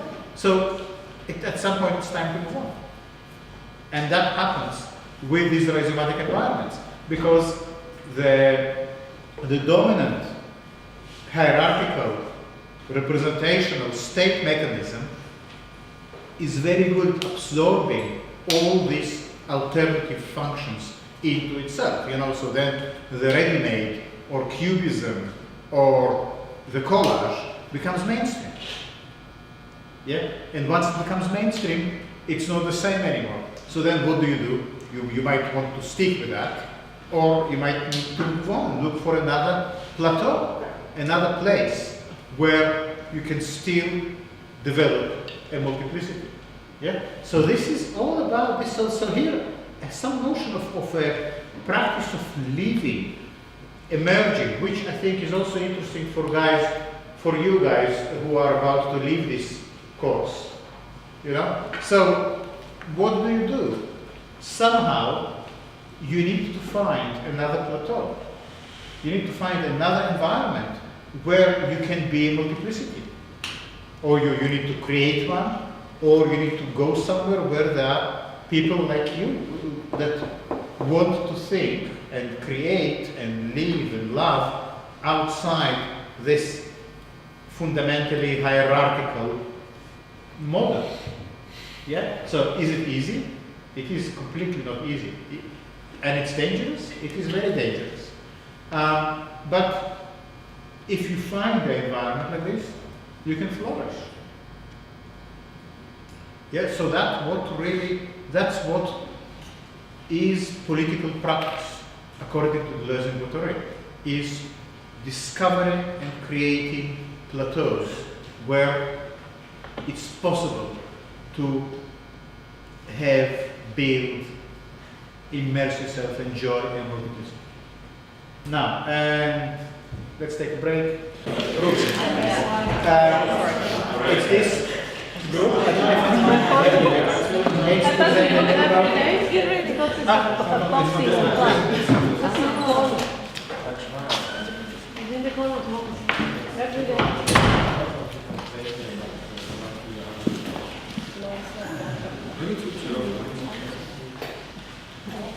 anyone knows this? Anyone knows this group? Can't even say it. Instrument in your right? Can't even say it. It means demolished new builds or something like that. It's actually a fantastic industrial outfit.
Okay, sorry, I'm just watching it. So I'm going to stop it. But I think you should look at these. It's a group of German industrial rockers, and this song Sabrina. I just mentioned it to Ruth because. Is that part of it? No.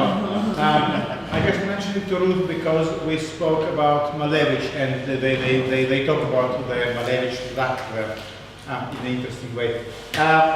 Anyhow, are you back? Can we continue? So you guys got the lights on or off? Is it off? And are we on camera? Are we recording? I think so, yeah. Okay. Yeah, it's difficult. You cannot really see videos here very well. Okay, so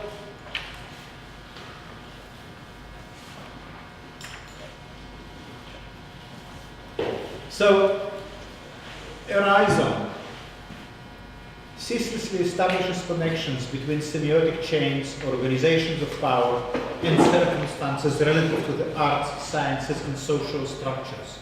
So the question to ask about an image is not what it means or what it represents, but how is it connected to organizations of power, to organizations of language, to circumstances of science and social struggles.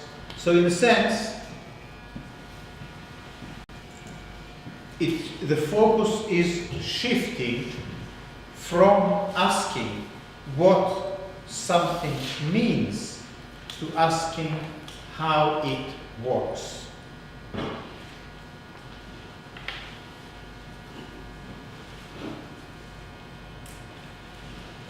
The interesting thing is that it is really just a change of attitude. It's like this sheet of paper that suddenly is folded this way, and the two dots are now connected. Yeah? It's really just a change of attitude. So the rhizome is already there. You don't need to build it, you don't need to construct it, you don't need to somehow magic it into being. It is already present. You just need to ask the right questions, so to speak. Yeah? Instead of asking what it means, asking how it works, or what it connects with.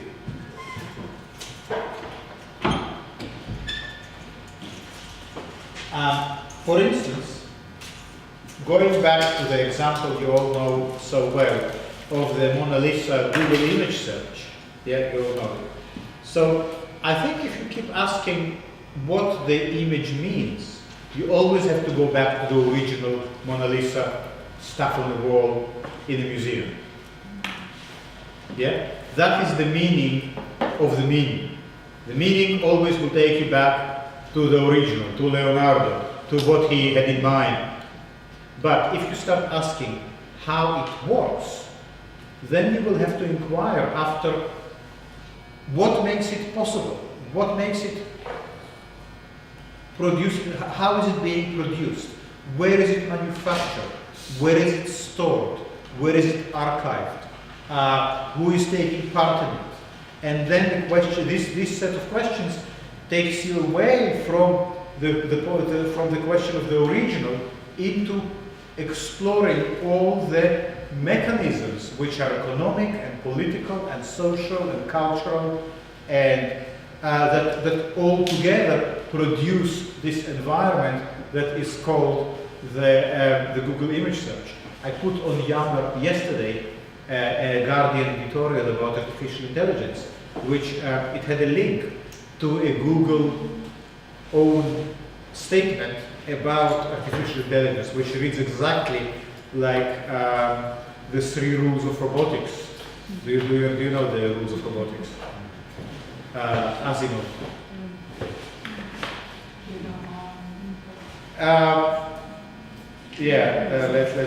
Let's just find them.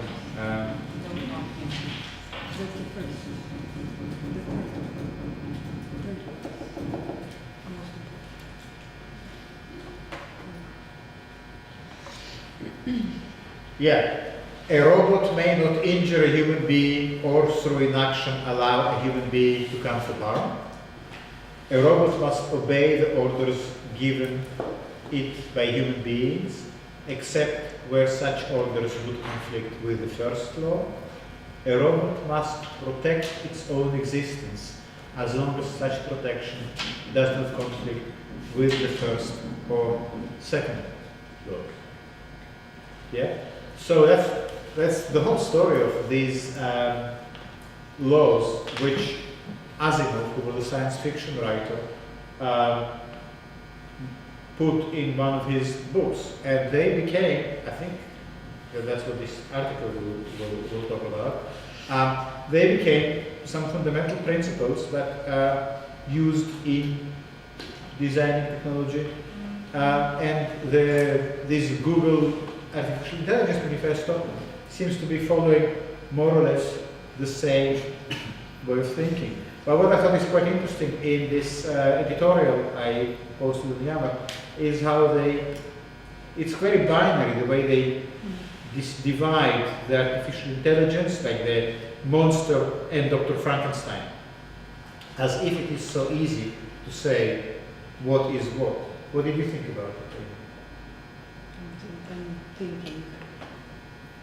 I don't think it's, from what I'm researching now, it's even hard to separate the two. That's right.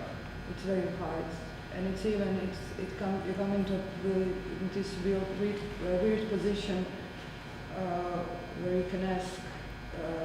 I mean, our intelligence is very limited, And there are some ways in robotics and artificial intelligence to actually, they do not understand the patterns of behavior that we are working with, Yes. recognizing environments, so kind of they do not have these restrictions. Uh-huh. So it can be a potential to some new ways of looking at intelligence and how Brilliant. it's Yeah. interpreted it, yeah.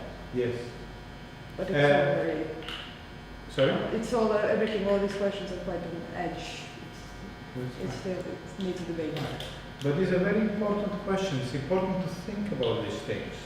So I think this link on Yammer to the Guardian editorial is useful because it really shows you one position which is very popular, which really seems to have a very clear distinction, very binary distinction between human intelligence and machine intelligence. But what if we don't always know? Then what? What if we don't always know whether we are dealing with the Dr. Frankenstein or the monster? Did you see the Frankenstein movie, any of them? Yeah? Okay. So, now,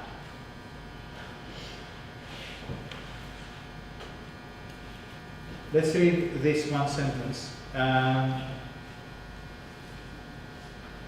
Zelda, could you read this first, please? There is no ideal speaker listener any more than there is a homogeneous linguistic community. What does it mean to say there is no homogeneous linguistic community? Well, how do you understand that, to say that there is no homogeneous linguistic community? Or there is no ideal speaker listener? How do you understand that in relation to your practice? It's like saying there is no ideal gallery visitor. What does it mean to an artist?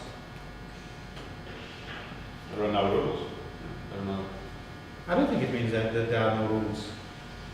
Is it that there's no one way to make a certain work? That's right. That's right. Can you repeat that? There's no one predetermined way to make art.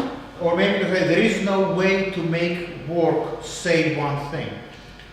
There is no way to control, to make sure that the audience will get this. It's not possible to make your work about A. It is because when you say my work is about democracy, torture, sex, you assume this unified, ideal speaker, listener, viewer who will understand it in that way.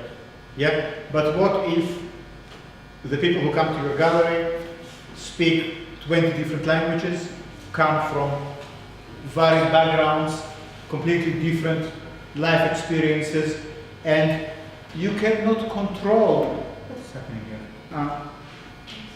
here.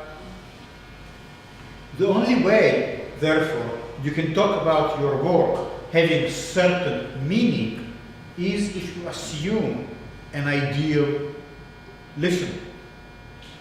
Yeah? That's why when people ask you what your work means, a good answer might be for whom?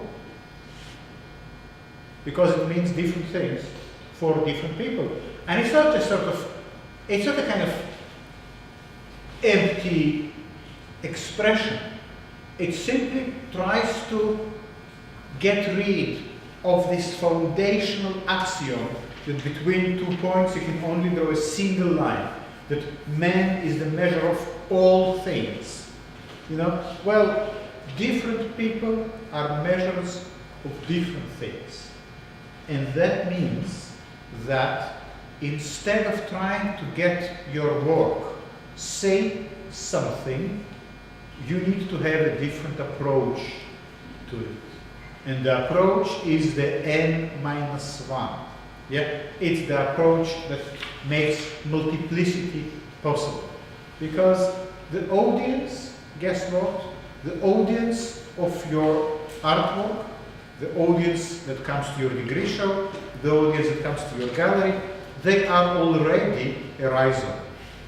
Your audience is a rhizome. Your audience is a multiplicity. Some people in the audience will think exactly like you, and some will think in a completely different way to you.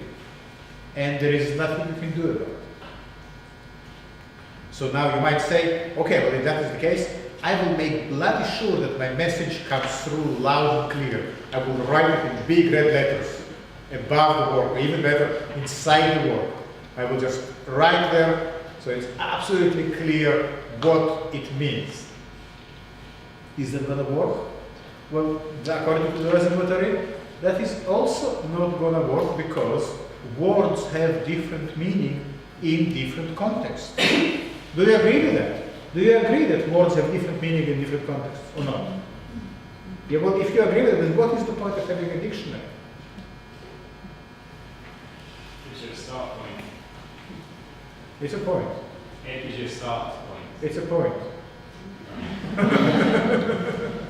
It's not a start point, it is a point. Yeah, here's an example that it comes from whom? Yes, it actually comes from Brian Masumi in his book about the reservatory. And the example he has is the word yes. Now, do we know what yes means? Let's go. Very good. Very good. So yes, dictionary, please. Do you understand? Yes. Okay, so we sit around the table and I'm asking one of you, Hema, do you have the salt?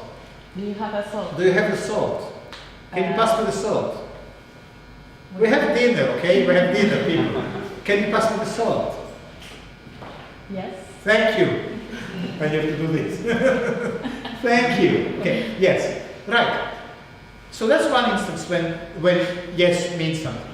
Now imagine another. Two people stand in front of the altar. There is a priest there, wearing all white. There is the organ playing. And the priest is saying, will you take this woman as your wife? And what is the answer? Yes. Yes. Okay. Same word. Does it mean the same thing? It seems to me that to mean a completely different thing, because this yes changes your life irreversibly. After you say this yes, you will not be able to say yes to this question again, for instance. Yeah, you cannot keep on saying yes again. You know that changes you. You were a bachelor, you were a single person. Now you are married. Your legal status, your social status, your relationship status, your Facebook status, everything is different now. Yeah? Because you said this yes. Is it also true for when you say yes and you pass the salt? They're both affirmative responses, aren't they? They're both affirmative responses, but are they the same? In one sense, you could go back to like Heraclitus and say you can never say yes to the same salt again. That's right, yeah. But does saying that changes your life in the same way that saying yes to the altar does? So, do you see that? No, I understand your resistance to that, because that's not how you are taught that language works. You are taught in school and throughout all your studies, things have clear, defined meanings. But guess what? Here, in this environment, we precisely explore these foundational ways of thinking, and we try to dislodge them. You know, like a masseur knows how to dislodge tensions in your shoulders, you know, finding these pressure points and pushing them until you have more blood flowing into it and you feel, I can breathe again. Yeah? So, what the reservatory are saying is that these kind of fixed ways of thinking, they make you like that. They make you like a tree, you know, they make you fixed. They don't allow you to move in multiple directions. So I understand the resistance, but just try for a second to be sympathetic to this suggestion that the word yes means different things in different contexts. And therefore, it is kind of pointless to go to the dictionary definition of the word yes. If someone asks you what the word yes means, the correct response would be, in what context? In what environment? Yeah? In what milieu? Next to what other things? That's when the meaning of yes can be understood. Otherwise, we are left with a definition, and that's like the Euclidean between 2 points, 1 line. Yes always means affirmative, but this definition is completely unable to address the difference between saying, yes, I have a salt, and yes, I take you as my wife forever. Yeah? So the dictionary is unable to address how the same word functions in such different ways. And so it's interesting, yeah? So how, again, if you think about the Duchenne ready-made,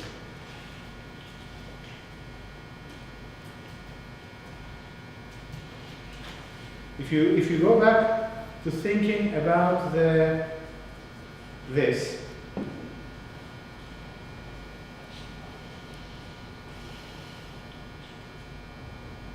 so you see, we can have a dictionary definition of a chair, we can have a dictionary definition of a bicycle wheel, and somehow Duchamp is showing us that this is not enough, that this is not all there is. There is another dimension to these objects that is not captured by the dictionary.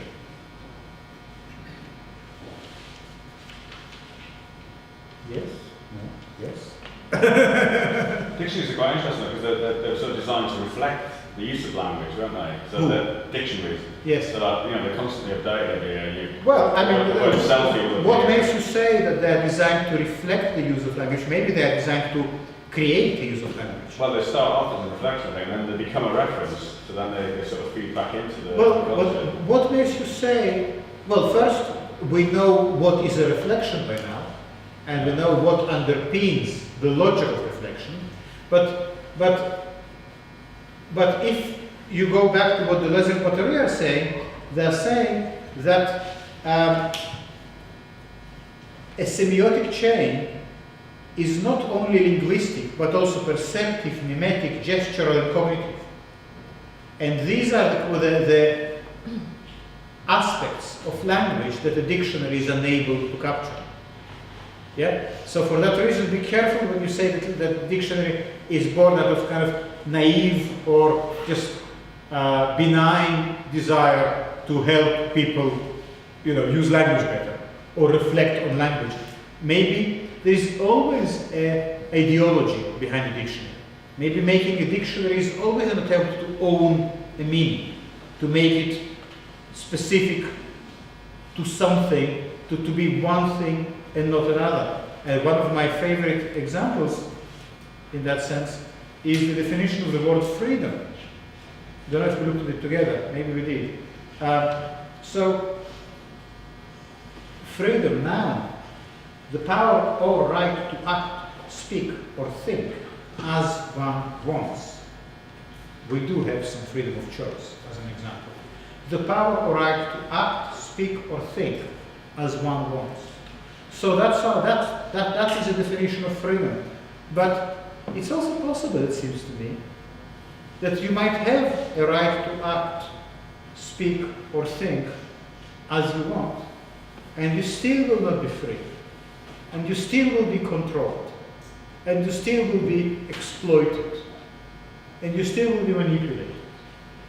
Yeah? Because what does it mean, as one wants? How do you know what you want? Yeah? What if your wants are already limited? What if someone already restricted what you may want? Then what? So where is the freedom? So, or take even something like book. A written or printed work consisting of pages glued or sewn together along one side and bound in covers. So that seems like a good definition of a book. Yeah, sheets of paper glued together. Okay, but if we think about it more rhizomatically, about the book, and according to Deleuze-Guattari, what we need to ask is not what the book is about or what it is, but how it is made. Then we need to ask, glued by whom? Sewn together by what hand? With what string? Where is it happening? How much they are getting paid for doing it? Why are they doing it? Are they doing it out of their own free will? Are they forced to do it? And the book and the definition of the book have nothing to say about it. Yeah? The definition only says pages glued or sewn together. So, Deleuze-Guattari here attack the traditional notion of language as being somehow an isolated discipline, or a traditional notion of art as being this isolated discipline not connected to questions of power, economics, culture, politics, science. And they're saying, if you think about an artwork as a multiplicity, you will start exploring the way your work operates, not only as a message, not only as a story you want to tell, but also how it connects with this building, how it connects with the politics of this building, how it connects with this environment, with the way it is, redeveloped, regenerated, how it connects with your own personal history, with your own story as an immigrant, with your own multiple languages. And once you start thinking about all these dimensions that involve cultural, political, linguistic, social, and questions of organization and power, the work stops being about form and content, and it becomes a way, it becomes something of multiplicity. It becomes, at that point, a rhizome. So the rhizome is, in a sense, it's unlimited. It always connects to something else. It always takes you somewhere else. Any questions? Any thoughts about that?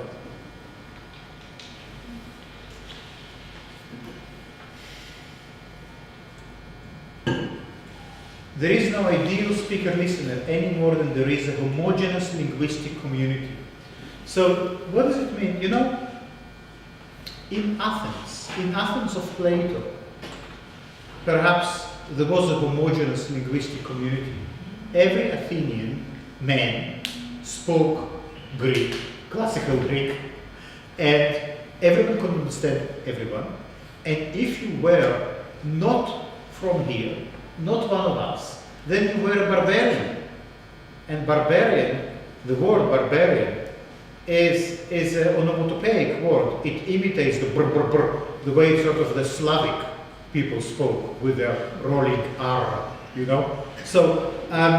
So if you were not one of us, if we couldn't understand you, then you were a barbarian. Brr brr brr brr, that's all you can say. So you're not sharing our language. You're not speaking like us. But as long as we all speak the same language, we form this homogeneous, wholesome community. We can all, if we are all Athenian men in Athens, we all understand each other. We can go around about our business in perfect harmony, in complete sense that whatever I'm going to say will be understood by all of you in exactly the same way I intended. Thank God it's not like that among us here. Thank God that you at best understand 2% of what I'm saying. And I understand probably even less of what you're saying. Because this notion of this homogeneous community that communicates with each other in this transparent way is also incredibly politically conservative. It's also incredibly dangerous. What if you come from outside? What if you don't speak the language? You are an outsider, you are the other. You're not going to be included. You're not going to be part of this environment. So you are just expelled. Yeah? That is a very sad state of affairs. And as the NG are saying here, there is no ideal audience for your artwork any more than there is a universal communication. You know, communication is always difficult. It's hard to put across what you want to say. You need to use various tricks. Sometimes you need to sing and dance. Sometimes you need to show pictures. Sometimes you need to say the same thing 20 times in different ways. Communication is hard. It's full of noise, you know, sound to noise ratio. It's full of glitches, of misunderstandings, of problems with language, with expression, with meaning. You know, even the word yes means so many different things. So this notion of universality, of the one law for all the dots in the universe, that's what they say is holding you back as an artist. So we're moving to the third principle. So we have the first two. You remember the first two? 1 and 2. Connection and heterogeneity. What is heterogeneity? What does it mean to be a hetero? Yeah. So, connection and difference. The first two principles of the Rhizome is connection and difference. It means that every point can and should connect with every other point, and nothing is excluded. Nothing is being different.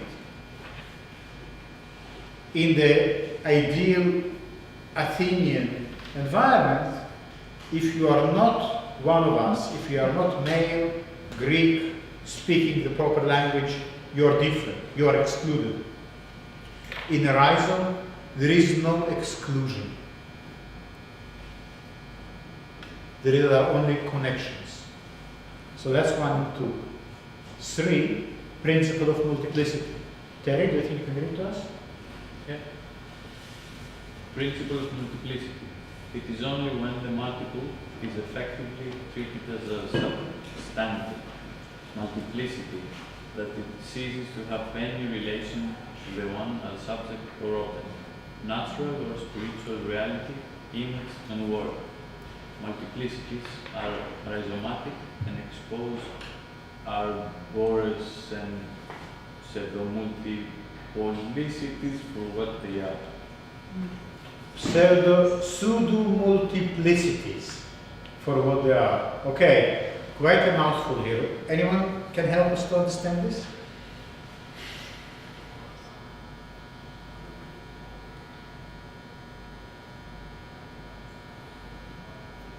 And let's hear it one more time. Can someone else read it to us?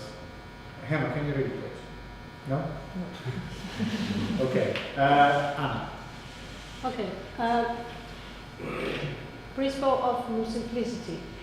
It is only when the multiple is effectively treated as a substantive multiplicity that it ceases to have any relations to one of subject or object, natural or spiritual reality, image or word.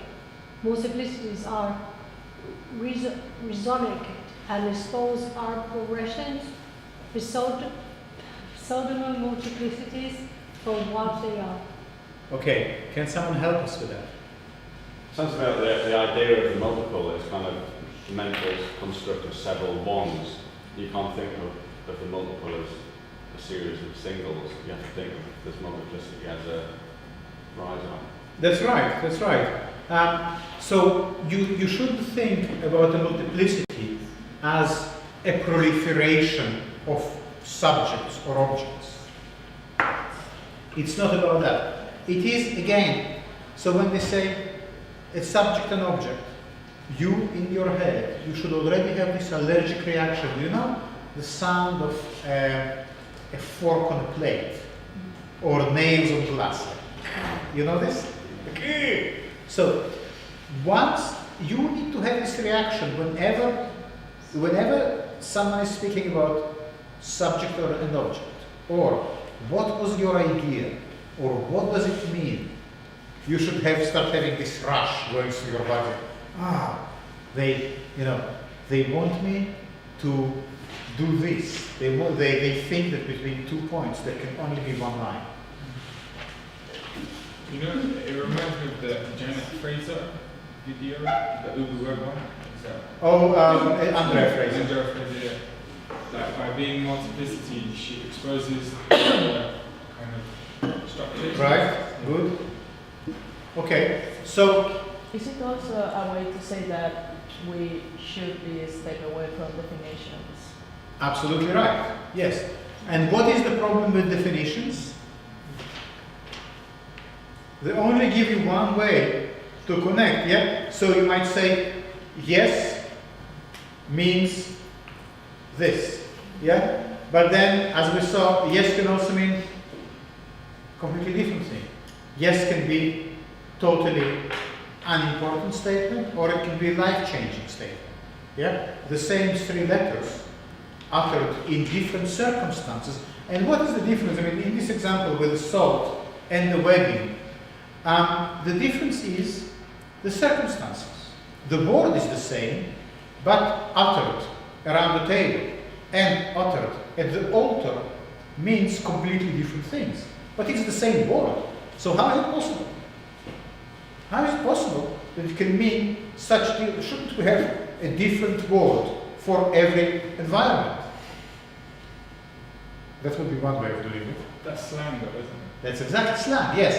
And that's exactly what they are saying. There is no normative language, you know? And people don't speak in one language because people speak in slang, in cant, in emoji, in smileys, and sometimes in just sighs, and raising eyebrows, and sitting like that, you know. So there are many ways to communicate, and to speak, and to make yourself heard. And just in the same way that language only captures one aspect of it, so when we talk about images, representation, only because representation here I think is a bit like linguistics, always wants to have a one definition for every word. Okay, so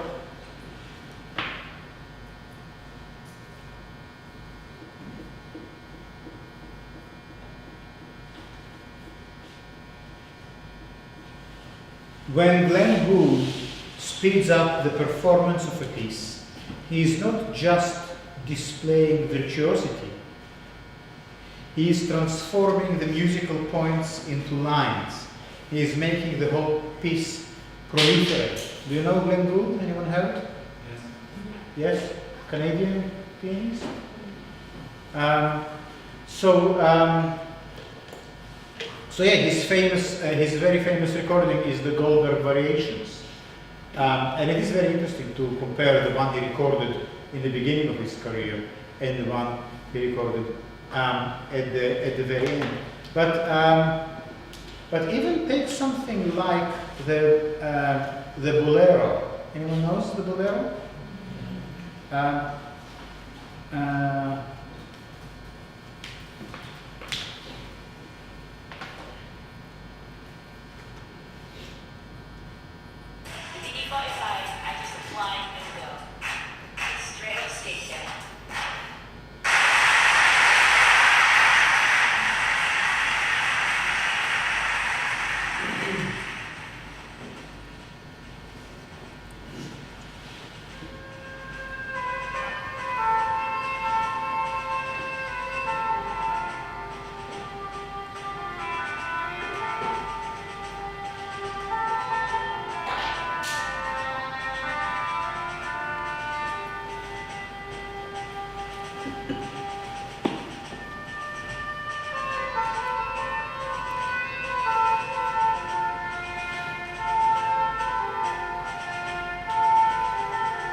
because I want to get to the point, I'm going to take you now to the middle or because I just want to show you something, and not so much to listen to the whole piece.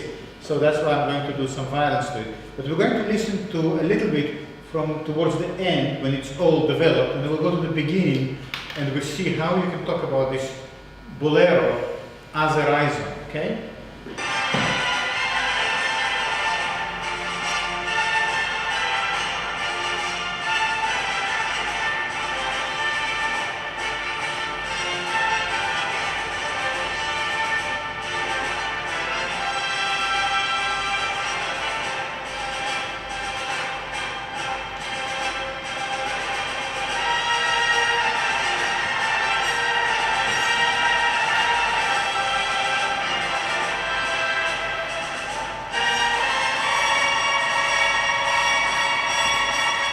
Okay. Sorry. You cannot take it. I can't do it. It's school plays ago, sorry.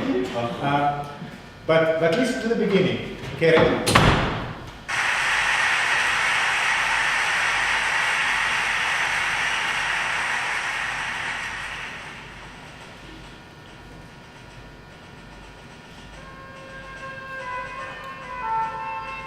So it's almost like the same element, the same little phrase. The work progresses just by taking the same little phrase and constantly self-replicating. So that's a little bit like Cindy Sherman, isn't it? It's a little bit like the Mona Lisa in Google interpretation. It's the same thing, all continuously folded back on itself over and over and over again until this keeps growing and remaining more or less the same. And you can still hear the very beginning. Can I ask a Yes. question? You see this thing that remains the same? Yes. Could you see that as the soil that the rhizome grows in? No. No. Because that is, you still want to somehow rescue the root. You can do it, like, you can see it like that, yes. It's like a fractal, isn't It's exactly a fractal. Well done. You nailed it. With the audience, we like the soil that's grown in. You want your soil, you know? Soil. Yes. Again, you can't say that, but it's interesting. Why do you need to have that? You know, what if the soil is actually not the audience, but the soil is repetition? Is the continuous folding of itself over and over again. So the soil is not the hand that holds it. The soil is the gesture of the folding. Yeah? So, and I'm not trying to somehow split hairs here. It's just important to show you that the idea of the rhizome in the Les Inflatorians, of course, they only metaphorically use it in biological or botanical terms. They wanted to understand that it's possible to have a system that works, that does not rely on a unified logic, on the rule of the father, you know, on that's what my dad told me, you know, that's what my parents said I have to do, or between 2 points you can only draw one line, or there are 3 laws of physics and that's it, or there are 3 rules of robotics and that's it.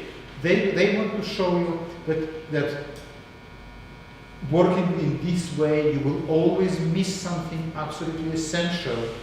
And to get to this something essential, you need to start thinking in multiplicities. Multiplicities don't need a ground on which to grow. Yeah? The multiplicity has a different logic than form and content. It's a shame that Steve walked out. They have a different logic than, let's say, the ground and depth. As we saw in libidinal economy, under the skin, what is under the skin? More skin. Thank you. You know it by now. You know it. Under the skin, there is more skin. And it's not like you can go to a dermatological doctor and convince them about that. Yeah, and I wouldn't try. But what it means is that the skin is the surface between you and the world. It's a boundary between inside and outside. But if you examine it closely, you realize that there is no inside and outside. There is. Yeah, that's what I said to you.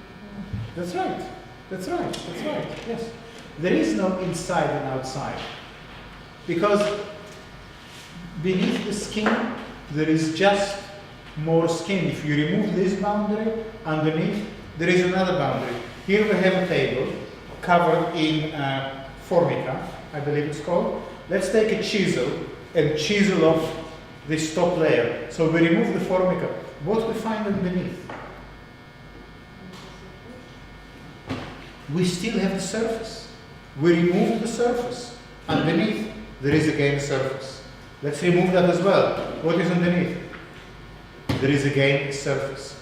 So, now, you have these two logics open for you. If you want to say the table has a surface and underneath is something else, wood, depth, whatever, fine. You can work with that. You know, you can still work with Newton's laws of physics and you still do Euclidean geometry. That's fine. But there is also another approach, which is more probably useful if you're trying to grasp something which is multiple, which is less homogeneous. Yeah? And this approach allows you to say there is no binary surface and depth. There is just the surface. There is the Mobius band. Yeah? There is the infinite number of lines you can draw between 2 points. Yeah? And the 2 points really are just 1 point in a timeline.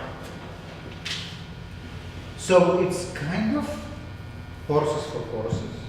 If you want to have your form and content, you can have your cake and eat it, your form and content, that's fine.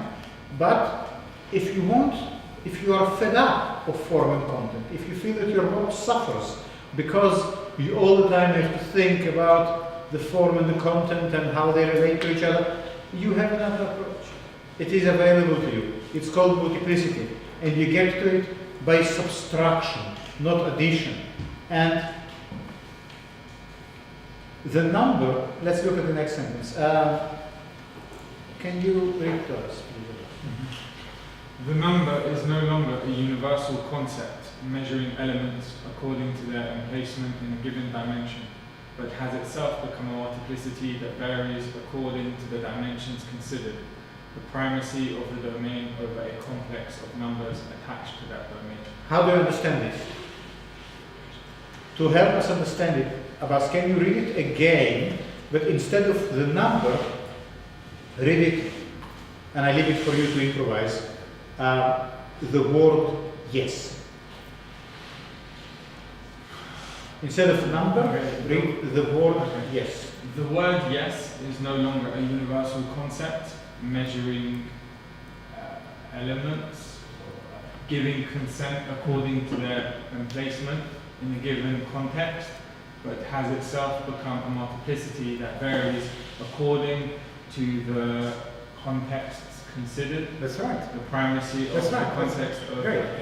So you see, the word yes, in this example that we just had, can you pass me the salt, Herman? Yes. Will you marry me? Will you take this woman as your wedded wife? Yes. We already saw the word yes operating as a rhizome. The word yes, in fact, is a rhizome. Of course, that's not what the dictionary definition of the word yes is. Yeah? So the dictionary doesn't say yes means different things depending on context. That would be a fine dictionary. It might be interesting dictionary actually, in which every word has exactly the same definition. You know, which says, depending on context. there's an Urban Dictionary website which Yes. kind of tries to do this.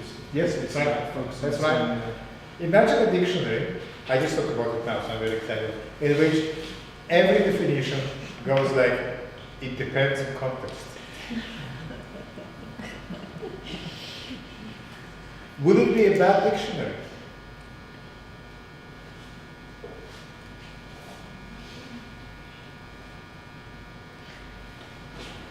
Is it possible to imagine? Well, I think that, yes. No. I think it actually will be quite useful to have something like that, just to remind you that even such a simple word as yes is already a raison, because we already saw how it functions. It's a multiplicity. What does it mean, the multiplicity? It means that in different contexts it performs in different ways. Sometimes a bicycle wheel is just a bicycle wheel and it propels your bicycle forward. In other times, it is something entirely different. Yeah, it's a multiplicity. Okay. And here they say that the number, a digit like 1, 2, 5, is no longer a universal concept measuring elements according to their emplacement in a given dimension, but has itself become a multiplicity that varies according to the dimensions considered. So even such a simple thing as a number doesn't mean one thing, but it's a raison. It all depends on the context it is in.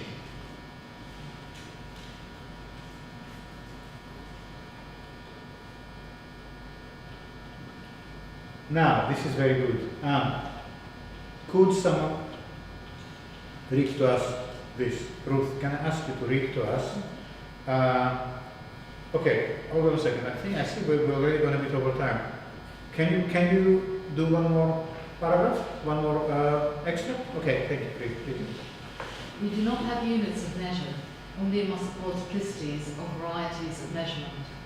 The notion of unity appears only when there is a power takeover in the multiplicity by the signifier or the corresponding subjectification proceeding. This is the case for the pivot unity forming the basis of a set of biunivocal relationships between objective elements or points, or the one that divides following the law of a binary logic of differentiation in the subject. Unity always operates in an empty dimension supplementary to that of the system considered overcoding. We do not have units of measure, only multiplicities or varieties of measurement. The notion of unity appears appears only when there is a power takeover in the multiplicity. What does it mean, a power takeover? I was asking No, go ahead. So can we say that the varieties of measurement are intensities? Absolutely. Absolutely. They say whenever you have a fixed unit, whenever you have a fixed meaning, whenever yes means only one thing, it's a clear sign that someone with power took over the mechanism of meaning. Someone controls meaning. Someone says freedom means this. Yes means that. There is no multiplicity, there is no ambiguity. It's either this or that. Whenever something like this happens, this notion of unity or a unit appears only when there is a power takeover. Yeah? So when people tell you what your work means, they already implicitly accept a power takeover. They already implicitly accept that someone is in control of meaning, whether it is linguistics or semiotics or reason or whatever. Okay, so guys, you were great today. That's really hard stuff we are working through. And what are we going to do for next week? So we have two avenues. Either we continue with the Rhizo, or I will ask you to read another chapter. What do you think? What do you want? Nothing. Are we not going to do Kierkegaard? We only have, I guess not this, why, do you want to do Kierkegaard? We will do next year. We will do get together. I will. I think we need to go a little bit further with. Okay. So for next week, read again the rhizome and also read chapter 7, year 0, faciality. Faciality. Is it the best one? No. Sorry. Don't read read faciality if you want, it's a great chapter. But read chapter 10, becoming intense, becoming animal, becoming imperceptible. I think, Clara, that will be good for your work. But I think also for everyone else. On page 232.